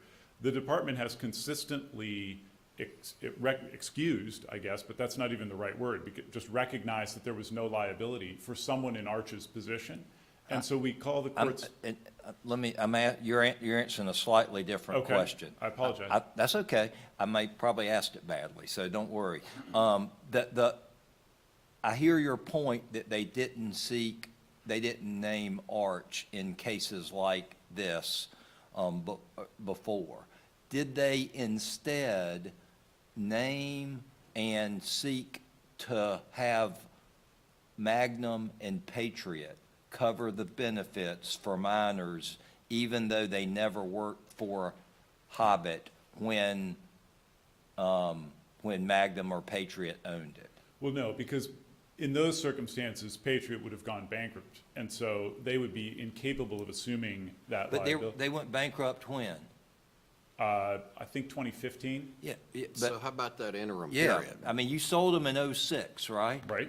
And '06 to '15, they're miners who were making benefits claims and the last time they were employed, they worked for Hobet when Arch owned it, right? And in Your Honor's hypothetical, this person didn't work for Magnum? Correct. Okay, Just like Mr. Meredith, except the claim is made before 2015. So either Magnum or Patriot owns Hobet. right. In those cases, did the department seek to hold? Hobet/Arch responsible? Yes. Yes, no. Well, no, Did- how I don't about think so. Hobet/Magnum, Patriot? So Magnum was a commercial insurer, which complicates this slightly. But to my knowledge, they never reached back to Arch when somebody who worked for Did they Magna- ever seek money or, seek to have Patriot pay claims for miners that worked for Hobet before Patriot acquired it? Miners who worked for Hobet before Patriot acquired it, did they ask Patriot to pay that? Correct, as a self-insurer of all the companies. No, because at that point, they would not, I will read this in a moment, and address it when I get up on rebuttal. Yeah. I must be turned around with the hypothetical, think for which I I'm apologize. not- But let me say this, the abiding thread through all of that is that if Patriot's a self-insurer, so at all times, if the claim is made while Patriot is self-insuring, then they're on the hook for it. Just as we were on the hook for claims made during the time when Arch was self-insuring and Hobet was. And do you a part know of that it. that happened? Patriot's on the hook as self-insurers. Do you know whether the department sought benefits from Patriot? I think for- I understand your question. I believe the answer is yes, but I'll have to check the record, and I suspect Mr. Pusateri may have given me a hint. That might be on the page. The important, the important thing, for which again, what we know though, as to the liability for prior bankruptcies, and Allen and Atkins, we cite these at pages 35 and 36 of the opening brief, explain how they assumed that all black lung claims were transferred to Magnum, and that was stated, it was known to the department, and they followed that rule for a long, long time. And then only more recently did they start with this insurer liability theory. And in the briefing here before this court, the department points to 726-103 as the basis for that. That not only is not the basis given by the agency below, by the ALJ, it was in fact expressly repudiated by the ALJ at page 569 of the joint appendix, in which the ALJ correctly points out that section 726, I can read you the quote, section 726 of the regulations govern only how an operator must secure its existing liability. It does not create liability, And end the quote. That's- BRB didn't rely on 726 either. Yes, well, the board's opinion is rather brief, as Your Honor knows, and merely says, this looks good to us, and cites to a couple of cases that discuss different issues. Notably, the Seventh Circuit in Grimes actually picks up the exact same, Graham, Bailey, and Howard, and explains why they don't apply. If I can commend one thing to the courts. You had two circuits Yes, weigh in on this in a couple of weeks, it was a busy time for us. last summer, Yes, in August even. and there is a cert petition And that pending, was by the way, The 7th went from Howard. one way and the 6th went the other way, within 14 days. within 14 days. And we had one before either one of them. Well, this court has That had went, more than a few. that went against you too, didn't we? Well, you had the Workman case, which is slightly different. I'm happy to talk about that, which Well, Your but Honor there- knows. No, but there were 3 cases on this, 3 circuits, within 2 to 3 weeks. Well, you're on the good side of the circuit split as to Chenery, because remember, this is a Chenery problem. They're showing up now and pointing to 103 is a Chenery problem. 726-103. And this court, in fact, Judge Quattlebaum wrote it last year in American Energy, the good case, American Energy versus Director. That's one of them that we cite in our cert petition. It's number 24784 at the Supreme Court, if you want to see the cert petition. This court is on the right side of the Chenery split. It applies Chenery in BLBA cases, and rightly so. The 726-103 is wrong on the merits, set that aside, but it is definitely prohibited by Chenery. Well, in the Sixth Circuit decision, if I don't have it confused, I thought their holding was Arch didn't put on any evidence, and because they didn't put on any evidence, we're not going to affirm their claim, that it was an evidentiary ruling. The Sixth And Circuit you got is a lot of largely- evidence in this case. The Sixth Circuit is largely, like Workman, focused on the evidentiary component. There is a short part where they kind of have a glancing blow at the basis. Again, insurance liability doesn't come from nothing. They take a stab at an insurance basis, and they come up with different provisions, actually, than the Department of Labor cites here. They cite 726-110, and I believe 726 8.4, both of which the Seventh Circuit and Grimes points out are not applicable, but more than that, they aren't even argued by a party. They're inserted by the Sixth Circuit in a case without oral argument. I mean, there's a whole bunch that goes on there, but Can I ask a kind of related question? I mean, and this may seem bizarre, and neither of the parties, I don't think, talked about it. So if it seems bizarre, just say that's a crazy question. Don't worry about it. I doubt I will say that. The regs and the statute talk about the procedures for making claims and who can be liable. And the regs talk about insurance issues to some extent. But if there's a question about a insurance coverage, what's the scope of an insurer's liability, be it commercial or be it self? Does the agency have jurisdiction to resolve coverage issues pertaining to insurance? I haven't given that full thought, Your Honor, but I can tell you this, they don't have jurisdiction to impose an insurance liability. Well, usually, I mean, they may have, but that gets to whoever decides it needs, your argument is, and I understand that argument, whoever decides the question, you can't just make up insurance obligations without some statutory or regulatory or contractual basis. Gotcha. But if the issue is who gets to decide the scope of coverage, let's say it's a commercial carrier, say, look, I don't have, I had a cap. We probably sat through a case where there was a cap. We have a cap. We only pay $10,000 per claim. And, and so I don't know anything, is that something that this agency has authority to resolve? I think so, because in the regulations, assume that it was an operator, a cleaner case than this one. Suppose you had somebody who was an operator liable, and they have insurance, self or commercial.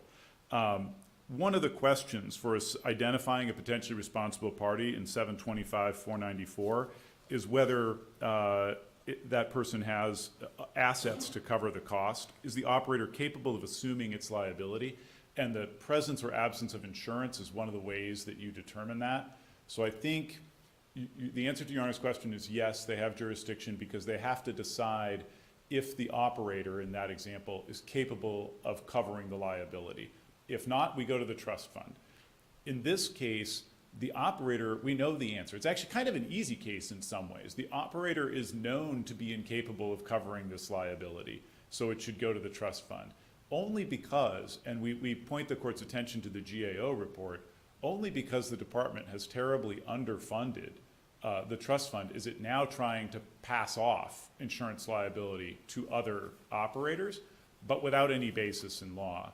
So mindful of my time and trying the court's patience, I think that's the abiding question, and there's just no answer in this case. It can't be 726-103. One more question. Please. Let's take, this is a quasi-hypothetical. So you have a claimant, just like the claimant in this case. He works for Hobet. And the day before Hobet is sold, he's injured. And there's no question he's entitled to recovery. He doesn't make a formal claim until the next year. So the self-insurance, per se, of Arch has expired, and Hobet has self-insurance through somebody else. Who, under your theory, would pay that claim? Well, not Arch. There is this question, and the other side points to, I think it's page 32 of their answering brief, where what happens if the subsequent company is commercial insurance as opposed to self-insurance, such that there could be a gap in coverage. And we quote the department's own expert, it's page 14 of the reply brief, where he explains, we know that. We know that that's a possibility. It doesn't happen very often. In fact, I think it may never have occurred, but where you could, in theory, have somebody who falls between a self-insurer and a commercial insurer. Because if the example in your hypothetical, in Your Honor's hypothetical, if the minor had filed his claim that day, that would have been on Arch.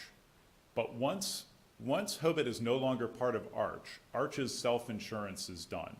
Maybe you could have an interesting case if it was before the reapplication, before the DOL, considers your new list of mines and your financial securities and approves everybody. And it's within the 12 months. If it happened within the 12 months, this is a I dangerous thought the thing. question was beyond the 12 months. But beyond the 12 months, yes, suppose that it's transferred to a new self-insurer, then that person covers it. If it's been transferred to a new commercial insurer, then you have this gap that Mr. Benedict talks about, again, 14 of the reply brief. So that's it's a claims made in the self-insurance Yes. world. So even though he was injured on the job when Arch still owned Hobet, the next guy who owns Hobet is the one who's on the line. That's correct. So you're going to And by the- apply insurance law rather than the regulation.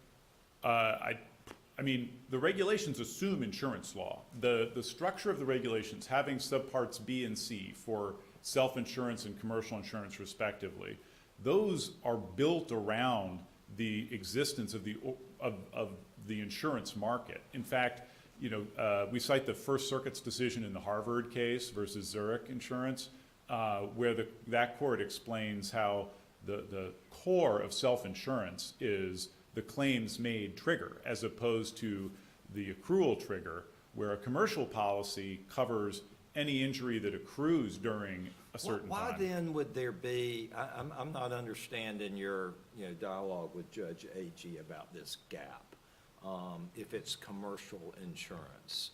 If it's commercial insurance and you have the accrual concept, and liability under the regs goes back to the last time, to the operator at the last time the miner was employed. Why would there be a gap? I mean, you have insurance, you are responsible if you're a commercial carrier for any claim, I think, that accrues during your period regardless of when the miner worked. Maybe I'm not following it well, and I'm sorry. No, Why well, is there a gap? be careful not to blur the operator and insurance obligation. Okay. And I could have misunderstood the hypothetical, but in Judge Agee's hypothetical, if somebody is injured, that's the accrual of the event, during a period of self-insurance, but doesn't make the claim until his company has been sold and now, or it could even be at the same company, probably not in that case, but the company has been sold and now it's commercially insured to match the facts here. Right. The commercial insurer would say, your injury occurred out before our policy began. And the self-insurer would say, you made a claim after we sold that business. And so that creates a theoretical gap, which they have never pointed to that occurring. Because here, by the time Mr. Meredith makes a claim, we're under Patriot self-insurance. So he doesn't fall in a gap. He was... But with Magnum, you said that was commercial. Magnum was commercially So if Mr. insured. Meredith had made his claim during the time, the Magnum time period, would you say there's no self or commercial insurance? That's right. Then he would go to the trust fund. Because nobody would be on the hook to pay for that. But that is, please don't let that cause consternation. It is a hypothetical that the other side raises to try and knock down the statutory and regulatory framework here, which it doesn't do. And that's why I've pointed a couple times to Mr. Benedict, who was the self-insurance czar at Department of Labor, who explains at page 14 of we quoted at page 14 of the reply brief, how that was a known feature, that it could occur, and yet they recognize that he says there's a gap because the self-insurer is not on the hook. So the right way to view that is that it confirms the way that self-insurance works, which is self-insurance stops when you're no longer part of the self. So in your view, this gap, theoretical gap, could be closed, but I'm assuming you would say it would require congressional action or I'd settle for notice and comment. a regulatory, the adoption of a proposed rule that would go through all the APA requirements to get there. Precisely. And the one thing that you cannot do is skip the APA rulemaking and do it retroactively to Arch. That's, I mean, PHH versus CFPB points out that it's a due process problem in addition to an APA problem if you change this and apply it retroactively. So they could clean this up. They haven't done that. And as a result, there's no statute, no regulation, no contract that would oblige us to pay this. So we ask that, you know, that the court direct this to the trust fund so that Mr. Meredith can be paid appropriately. Thank you, sir. Thank you. You saved some time, I think. Mr. Austin? Mr. Austin, it's good to see you. Good to see you, Judge King. Good morning, Judge King and the other court members. It's always a pleasure to be here before the Fourth Circuit. I bring a bit of a different perspective, I think, to this case because I'm here today just representing the claimant, Mr. Meredith. May it please the court. My goal here is to say a few quick things and kind of get out of the way and let the other players discuss this. But your because- client's going to get paid either way, right? I'm sorry? Your client's going to get paid either way. Absolutely, Your Honor. But one point, I'll just go ahead and make this point. I don't want it to be lost that my client's being paid and he's good. Because the truth of the matter is there's still other things that need to be done in this case. He's owed back pay, he's owed finality. Of course, you know, attorney's fees are not paid until this thing is over. So there's still a lot on the hook. And we have been, you know, kind of along for the ride, if you will, for the last several years. And, you know, he filed this claim back in April of 2019. So next month, that means 6 years ago this case was filed. And what's really interesting is at the hearing in 2021, you know, I guess on the merits, this case was finalized in favor of my client, that he's going to be awarded final benefits. But here we are, you know, 4 years later, we're still kind of litigating this case. And so. Well, you're not litigating his entitlement to That's payment. true. Yeah. Remind me, if you have it handy or know it, the date Magnum sold to Patriot? Your Honor, it was 2006, I believe, Your Honor. That's to Patriot or no, that's So- the second sale? So it was 2005 was the initial sale, and then I think it was the very next year that it Magnum to Patriot? Correct, Your Honor. Okay. And So please we have- confirm that, we but have- that's my recollection. So there are 9 years of time, I guess, before that Patriot owns. Is it Hobet or Hobet? I think they say Hobet, Your Okay. Honor. That's what I hear. People that live in that region call it Hobet. Okay. Correct, Your Honor. Okay, That's right. Hobet. It's a So big employer around there. That's it's- correct. It's a Yes. big operation. Judge Or King- has been historically, maybe closed down by now, I don't know. Judge King, you know quite a bit about the company. I was impressed as I listened there on. I'm sorry? I said you know quite a bit about the area, and I was I impressed know by the that. geography. I'm Thank you. familiar with the geography. So what's the, so there's 9 years that Patriot owns Hobet that before Patriot files bankruptcy? Let's see, that would be to 2015. That's correct. Yes, Your Honor. Do you know, I mean, whether it's in, first of all, and whether this is in the record, but, yeah, for, claims from '06 to 2015 for miners who worked in the Hobet mine, do you know whether those claims were made to Patriot during that time period? Your Honor, I can give you an answer, but I think Mr. Bukowski needs to give you the definite answer. Okay. I believe they were. You know, as Your Honor knows, I handle about 1,000 of these a year, Yeah. and I understand why you're asking me that Right. because I don't want to put it's- you in a bad spot. It's my recollection that they were. Okay. But please confirm that with Mr. Bukowski because he's the real expert on that, Your Honor. Okay, all right. So, Last factual question. I read somewhere in the record that, you know, this claim came out of, did it come out of Mingo County? that's correct, Your Honor. Okay. Mr. Meredith's from Mingo County. Correct, Your Honor. That's yes. correct, yeah. That's down the road, south of Hobet. That's correct, It's Your got Honor. that building made of coal downtown, right? I think that's actually in Declan. Williamson, West Is that Virginia. Williamson? Yes, Your Okay. Honor, That's but there Bingo may have County. one in there as well. I'm That's familiar the- with the Williamson one. Yeah, that's the county seat of Bingo County. That's correct. And you're from over the Virginia side. Just a few hours across the border. That's Okay. right. I have some family from over in this area, though, that we're talking about in this case. So, Your Honors, like I said, I'm kind of in a unique position. I'm kind of along for the ride, but here's what I'd ask the court to do. Your Honors mentioned all of these various cases. I've been a part of these cases at about every level in several different federal circuit courts. We're looking for finality. We're looking for a square decision on the issue because this is something that's being litigated very frequently from our perspective down in the trenches, and I think the ALJs do not really have a clear-cut authority on what exactly they should do. And I see that I'm out of time. If I could just finish this point quickly. We're just asking for finality. It's been 6 years. My client is entitled to benefits. There's no question of that in this case. And we're just asking that the court make a decision as quickly as possible. We would ask that the court affirm the decision below from the administrative law judge and the benefits review board. Thank you for your time. Thank you, Mr. Austin. Mr. Bukowski? I apologize if I mispronounced your name. No, you got it right. Good to have you with us. Usually that's something that happens in the Second Circuit, sometimes in the Third, but not too many of my people came over this way. Good morning. Good morning, Your Honors. May it please the Court, my name is Sean Bukowski. I represent the Office of Workers' Compensation Programs.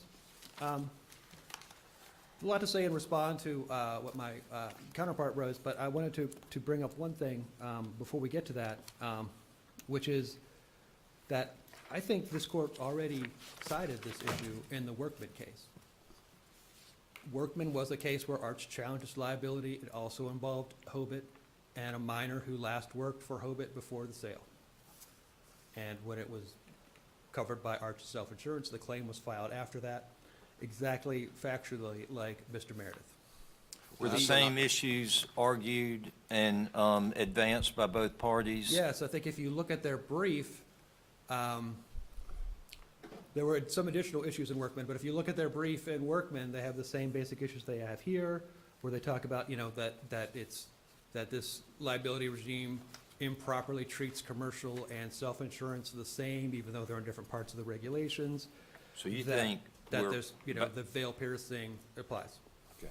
Now, But that's unpublished, correct? that is unpublished, It's but unpublished per curiam. I was on the panel. I know, I'm not gonna tell you what it said. And it was decided August the 2nd, I think, Yes. of 2024. So it's not precedent. I think It's it not is, controlling precedent here. well, it's not controlling precedent for Right. stare decisis So we purposes. haven't authoritatively decided the issue. I don't think in Workman because of the fact that it's, as my friend Judge Agee pointed out, it's unpublished per curiam. That's true, Your Honor, but I don't think an unpublished opinion could undermines, But you it know, makes it supports not your valuable argument. for stare decisis if it's against another party. But if you're a party, you bring a case and you litigate it and you lose, that's still estoppel against you for relitigate. You don't get to relitigate it over and over again just because the decision was unpublished. That's the self-insurance question involving Hobet. Well, both the It was six, Arch, I'm right? sorry. I'm sorry, Your It Honor? involves Hobet and Arch. Yes, it involves, you know, Hobet, Arch, and the Labor Department are the, you know, parties, in the real parties in interest to the dispute. Now, there was also dispute in Workman about the evidentiary the rules that set timeliness or regulations. The main difference between this case and Workman is that, you know, all the facts most of the evidence that's in the record in this case wasn't in the evidence in Workman. The reason it wasn't in the evidence in Workman, because Arch didn't submit it on time. They blew their deadline by, I think, more than a year before they tried to put it in. But they have evidence here. So you have evidence here, but you didn't have there. But again, that was Arch's decision. It's evidence, there's no evidence here that Arch could not have put in the record or sought to develop in Workman. It was exactly the same procedures that applied, exactly the same discovery that And you applied. say that's binding. We decided in Workman there was no evidence, therefore they could not recover. The Sixth Circuit made the same decision. I think that's right, Your Honor. I don't think you can, sit on evidence that you have, not put it in the record, litigate, see how that goes, and then see So how that decision turns your out, and then try it again with some evidence. Your argument isn't, that we're bound by Workman in terms of the legal analysis. Your argument is that on res judicata principles, Arch Yes. can't argue this again. Yes, this is not, it doesn't establish it as a matter of law for this circuit as a whole. It doesn't really bind this panel in that sense, but it does bind Arch as a matter, it's issue preclusion. Of course, you have a different claimant, so it's a different party. There is a different party, but the claimant has, the real parties in interest to the liability question are the employer, Arch, and the government. That the only real live question here is whether, the issue that we'd say Arch is precluded on is, It's the does same Arch issue. have to pay these kind of claims, or doesn't it? What about now, these cases in the Sixth Circuit and Seventh Circuit, do you think that they are a circuit split? Are they reconcilable, or are they, Well, there's definitely a circuit split between the Sixth and Seventh on whether Chenery applies to board decisions. The Sixth Circuit has said and that the it Sixth doesn't. Circuit is consistent with Workman, you think?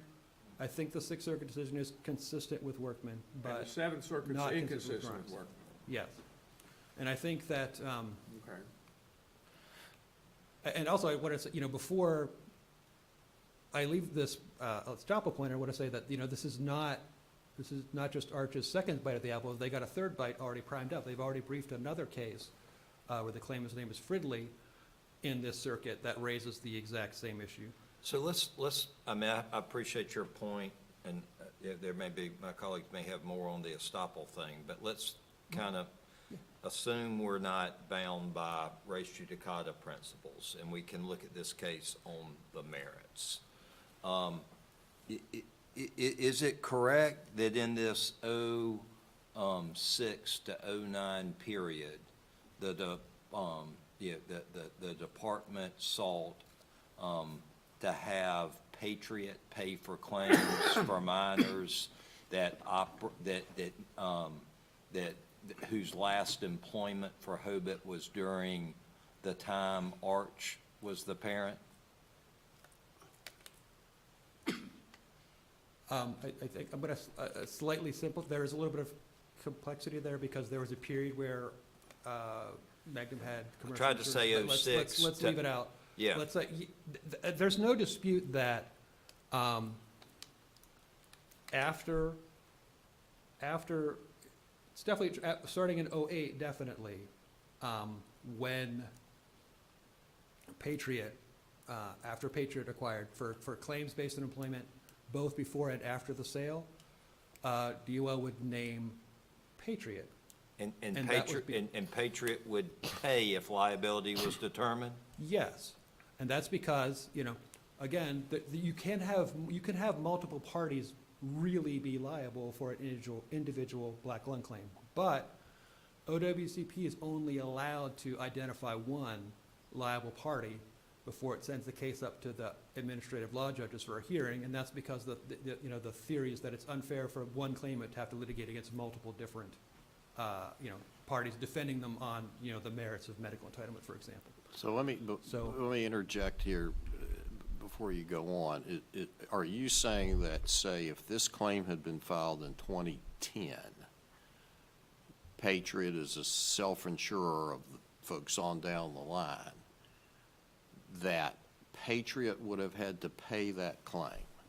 Yes, we would have notified, when Well, you say you would have. we would I have. think the better question is, during that period, did you ever do that? Well, we definitely named Patriot for claims,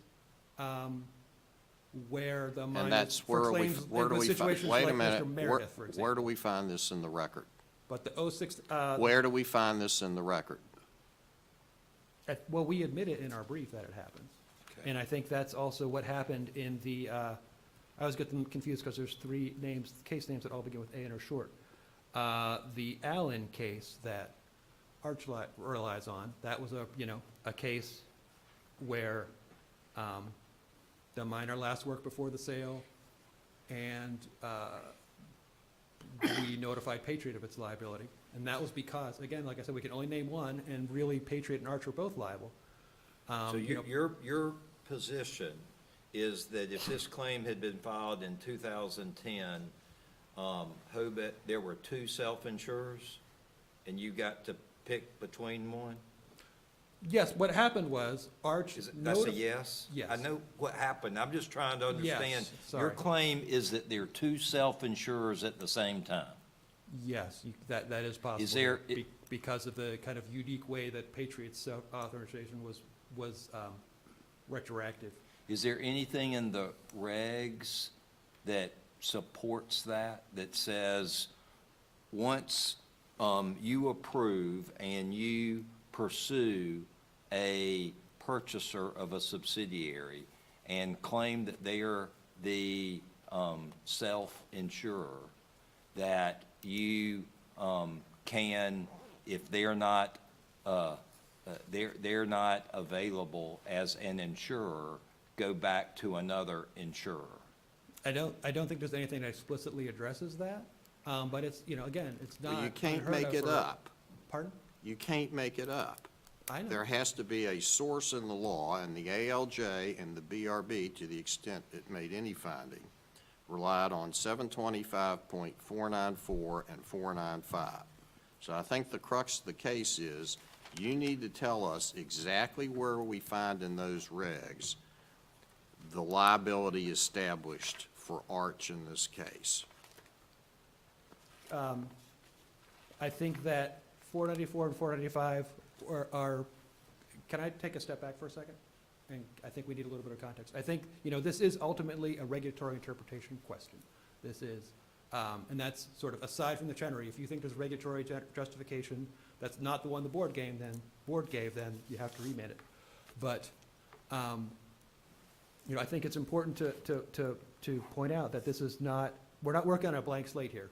This idea of parental self-insurance, as Judge Quattlebaum said, it's not something that the regs talk about explicitly. The regulations are typically written in a really kind of more, they take the simpler scenarios. They involve an employer that's directly liable for its own employees. They talk about insurance companies, Right. insurance company What has a I'm policy looking that covers one for line. is language in either one of these sections that satisfies what you're arguing, that establishes the liability. Because I think we agree you can't make it up. Can't make it up, Your Honor. Well, I think, And Arch had nearly everybody who was somebody at the Department of Labor come on as a witness and say, they never did this before the Patriot bankruptcy. that is not true, Your Honor. I mean, it's true that they say that's what happened, but what their witnesses say is that they have a bunch of people testifying about what their opinion of what the law is. They don't have people testifying about past practice, which would be relevant, and the actual past practice supports DOL's position here, not Arch's.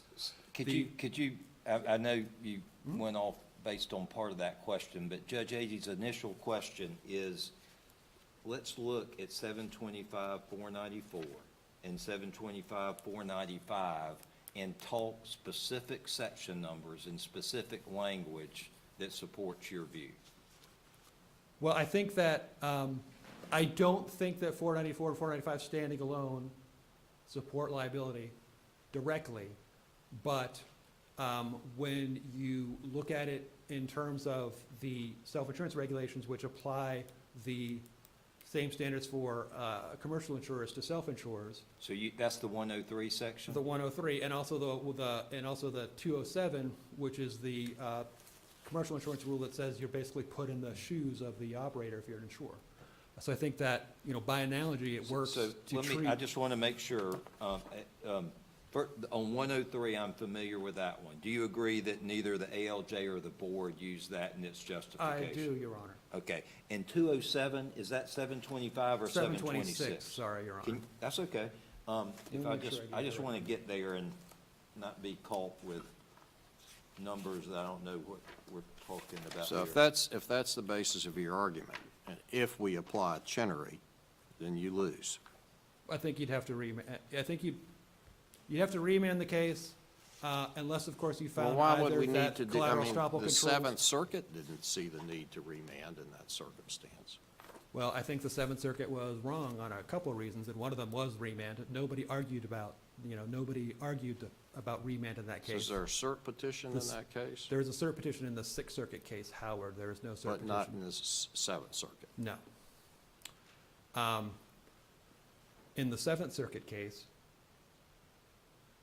yeah, I think that, I don't see how they reached the idea to reverse it.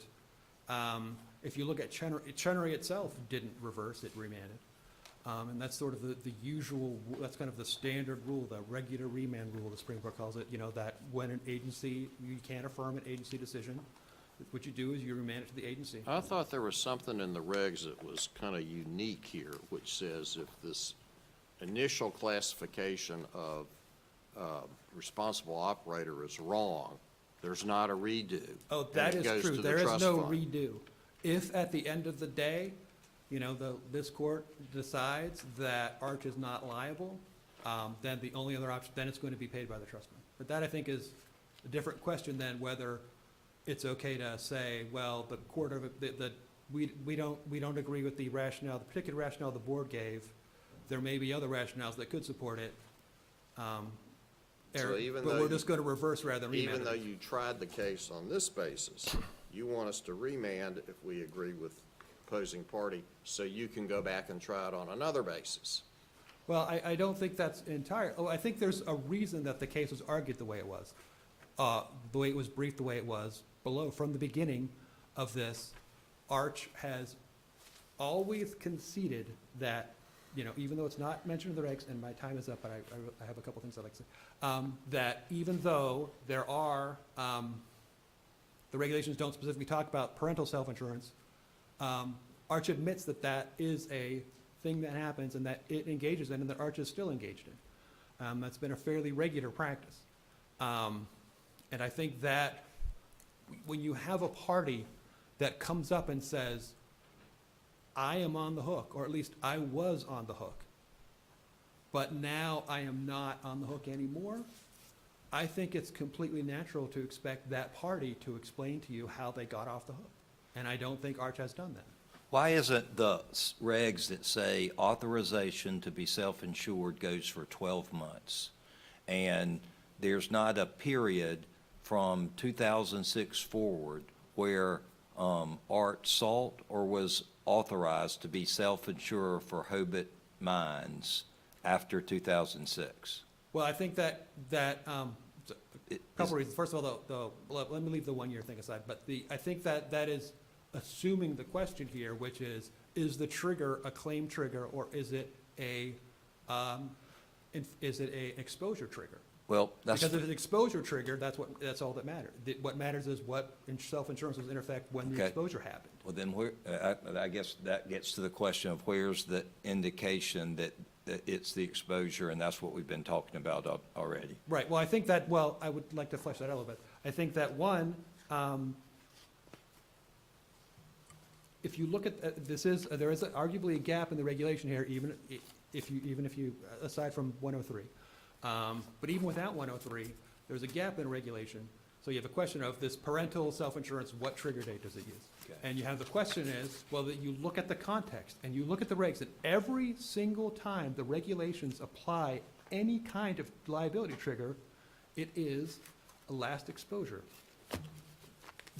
That's for employers, that's for commercial companies, or commercial insurers, that the only time the regulations ever employ a claim trigger is when it is physically impossible to have a exposure trigger, which is a situation where it's your very first policy in the 1974, and you want that policy to cover claims that were filed before that, before operators were required to have insurance and they didn't have insurance.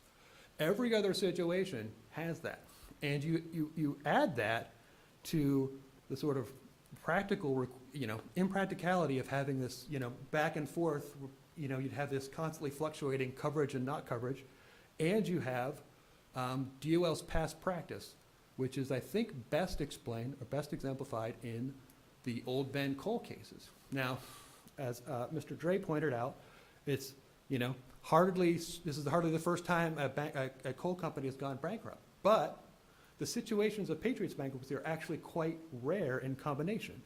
First off, most coal companies have commercial insurance, not self-insurance. Secondly, the ones that are self-insured tend to be more stable. That's why they get authorization to self-insure. 3, most companies that go through bankruptcy, most coal companies that go through bankruptcy aren't, liquidated. They don't have their black lung liabilities expunged. They're just reorganized, but they keep all the black lung liabilities they had before. That happened with Arch just a few years ago. It went through a reorganization process and it came out, but it wasn't released of any of its black lung liabilities. So you need all those things to be true, and you need that company to have bought at least one subsidiary from another company that was itself self-insured in the past. And that's not very common, but it is exactly what happened in the Horizon situation. You had Old Ben Coal Company, big coal mine out in Illinois. It was owned by Standard Oil, so it was owned by Standard Oil, and then it was transferred ultimately to Horizon, and it went bankrupt when Horizon went bankrupt. Now, when claims came in after the bankruptcy, we would look at, DOL looked at based liability on the last exposure to dust. And if your last exposure was before the sale, we based liability based on that. So we'd go up the chain. Obviously, Old Ben can't be liable, it's gone. You move up the step to Standard Oil, which was also gone. So then you move up to the third step, which is the surety that wrote a bond covering the self-insurance, covering Standard Oil self-insurance, which again included its subsidiary Old Ben, just like Arch's self-insurance included Hobet. So, that I think shows the department's past practice on this, and why Arch has no reason to say that they're surprised by this. And I think that while that shows practice, what shows that that's correct are the DC Circuit's decision in the U.S. versus Insurance Company of North America cases, where they interpreted the black lung surety bonds and said, these are not claim trigger bonds. These are exposure-based bonds. And why would you ever have a bond? These bonds only exist to backstop a self-insured operator's black lung liabilities. Why would you have a bond that is, based on your employment date when it's covering a liability that's based on this totally other thing, this claim date? That wouldn't make any sense. I could talk your ears off, but if your honors, I see I'm well over time. If your honors have no further questions, I would like to ask you to affirm or on the alternate remand the case. Thank you. Thank you for your help. Good to have you with us. Mr. Dre? Good morning, still morning. A couple of quick points on rebuttal. First, Workman.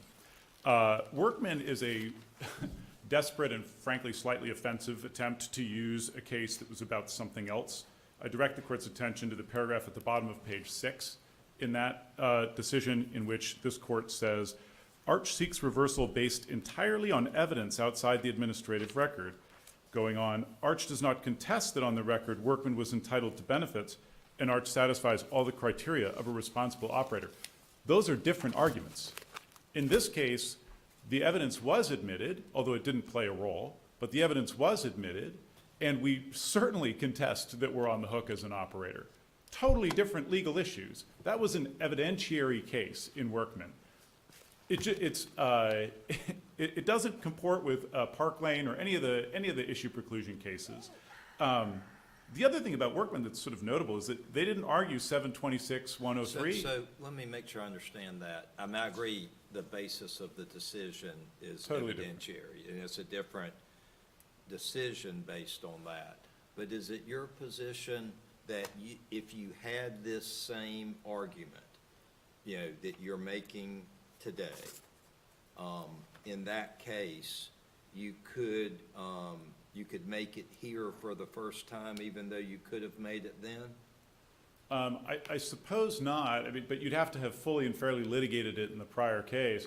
And if we were going that Did you not direction. do that? No, and if we were going that direction, Grimes would be res judicata in our favor, because it came out before. So this sort of game of infinite regress that they want to play doesn't even end where they think it does. The controlling case, if anything, if anyone was going to be issue precluded, it would be Grimes that controls all of this. But Grimes is a new point, I mean, I think. Grimes is not in our circuit.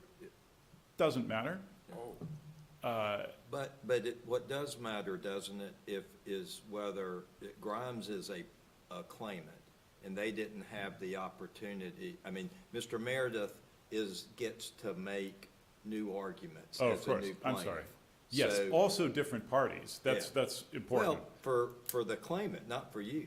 It's not for us, that's true, but I'd have to look back at issue preclusion exactly, but to use non-mutual offensive issue preclusion, we at the very least have to have fully and fairly litigated the same argument. See, that's why I wonder, and maybe that's right. I mean, if you had the argument available, but elected not to make it, or How didn't could fully, we- just let me finish. Sure. Or didn't fully make it, I think the question is, do you now, in a subsequent case, get to make a new argument when you had the opportunity and didn't before? So- I can't recall the rules. Let on me that. give two responses for when and if the court goes and digs into it. One is, not only must we have made it, but it has to have been actually decided and necessary to the decision before, which couldn't have been the case if it was an evidentiary decision. Additionally, in those cases, the issue was not the same because nobody argued 726-103 or what I heard for the first time just now, 726-207, which is not in the answering brief if you take a look. The department's bad habit in these cases of coming up with post hoc rationales really has to stop. It was on display right here today, and that is what the Grimes court rejected. And the suggestion that if they can identify something new on appeal, that what the court should do in light of Chenery is send it back so that they can try again, that's not how Chenery works. Chenery says you, appellate counsel, capable and affable though you are not allowed to replace the rationale. You're stuck with the rationale that was given.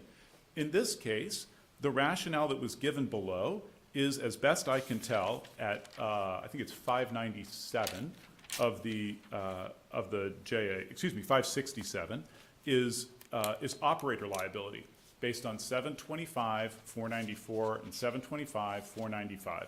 They are stuck with that. You just heard from Mr. Austin.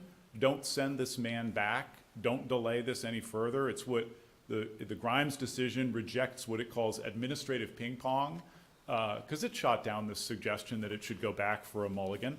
That the court should absolutely reject that out of hand.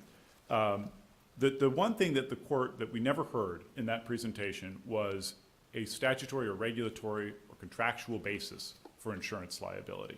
The closest we got was pointing to 494 and 495, which again are operator liability, and Hobet was the only operator. The example of Old Ben, for example, in Old Ben, the parent company of the operator declares bankruptcy. There's no arch character in Old Ben.